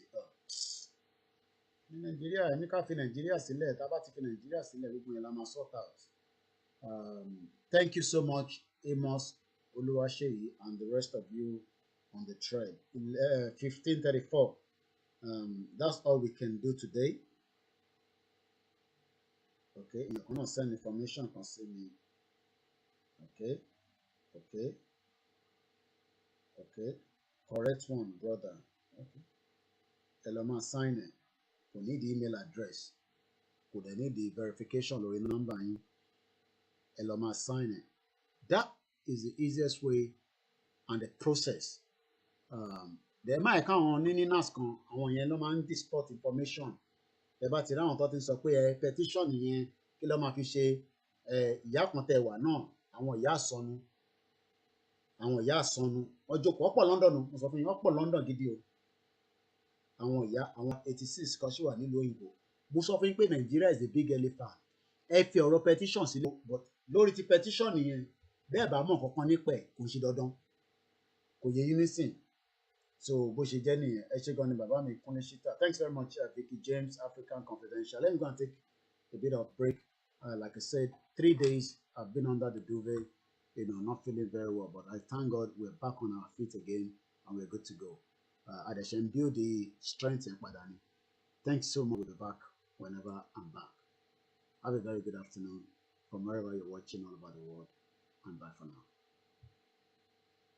Ọmọya tí aláwọ̀ tí ìmọ̀ pariwo bẹ́ẹ̀ ẹ̀yin ọmọ Yorùbá ẹ dìde ẹ ronú ẹ jẹ́ kí a jọ fọwọ́sowọ́pọ̀ ká jọ dé ilẹ̀ ògo wa nígbà tí àwọn Fúlàní nígbà ilẹ̀ àti ìlú àwọn Haúsá tán ni wọ́n bá fi ara wọn jẹ olórí ìlú gbogbo àwọn ọmọ àti olùtẹ̀lé Danfodio ló sì ń lo ìgbàdòní ní ilẹ̀ Àrẹwà àti ìhun referendum ni wọ́n ń pè é gbogbo ọmọ Yorùbá ni yóò tọwọ́ bọ ìwé Yorùbá ń fẹ́ òmìnira ohun tí àwọn tí à ń wí yìí fẹ́ gbọ́ ni wípé àwọn ọmọ Yorùbá tó fẹ́ kúrò lóko ẹrú ni wọ́n yóò tọwọ́ bọ ìwé náà mo rọ gbogbo ọmọ Yorùbá nílé lóko lẹ́yìn odi wípé tí a bá ti bẹ̀rẹ̀ referendum gbogbo ọmọ Yorùbá ni kó tọwọ́ bọ ìwé ìdádúró Yorùbá mo fi Elédùmarè ṣẹ̀rí Yorùbá kò ní ja ogun àwọn ògo Yorùbá yóò jí dìde padà sípò ẹ kúrò nínú ọ̀jẹ̀lú ọmọ Yorùbá ilé yá o ẹ̀yin rẹ́bẹ̀njẹ́ ọmọ Yorùbá tí ẹ sọ pé oko ẹrú Nàìjíríà ló wù yín ẹ ṣe làákàyè tí ẹ ń jẹ́ kí àwọn olóṣèlú Yorùbá máa forí yín gbà pààrọ̀ lọ́dọ̀ ìjọba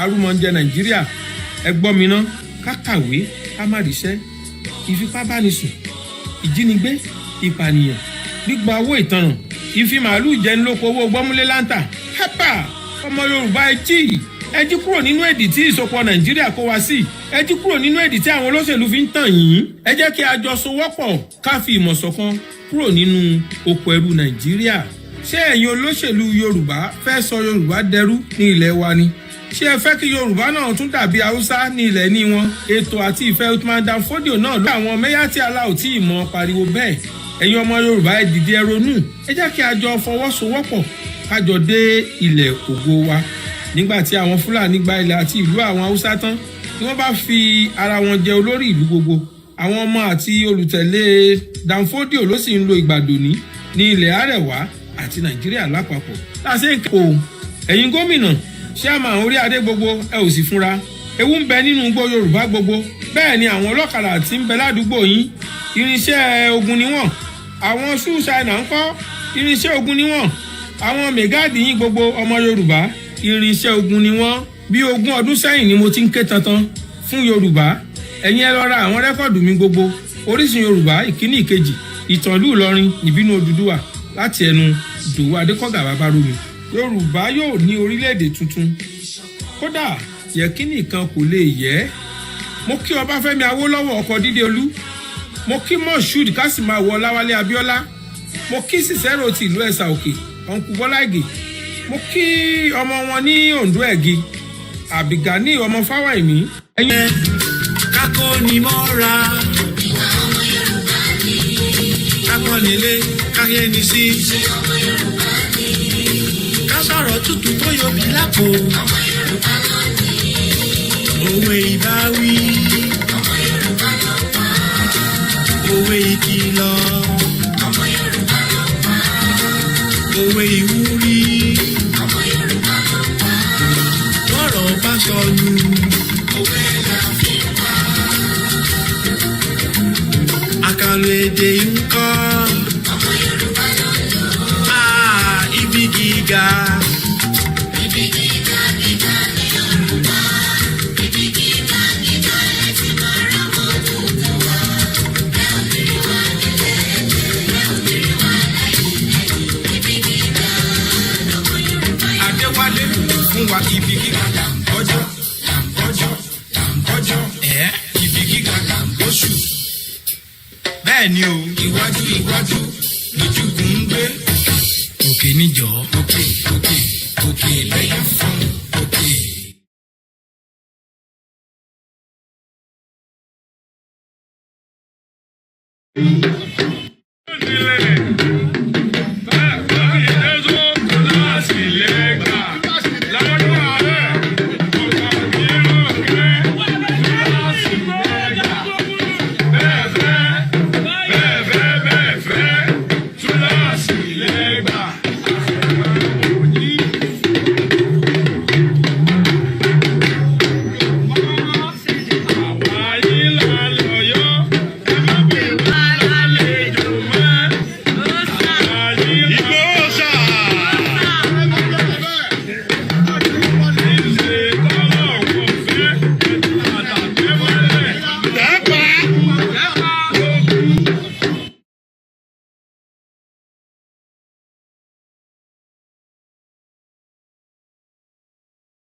See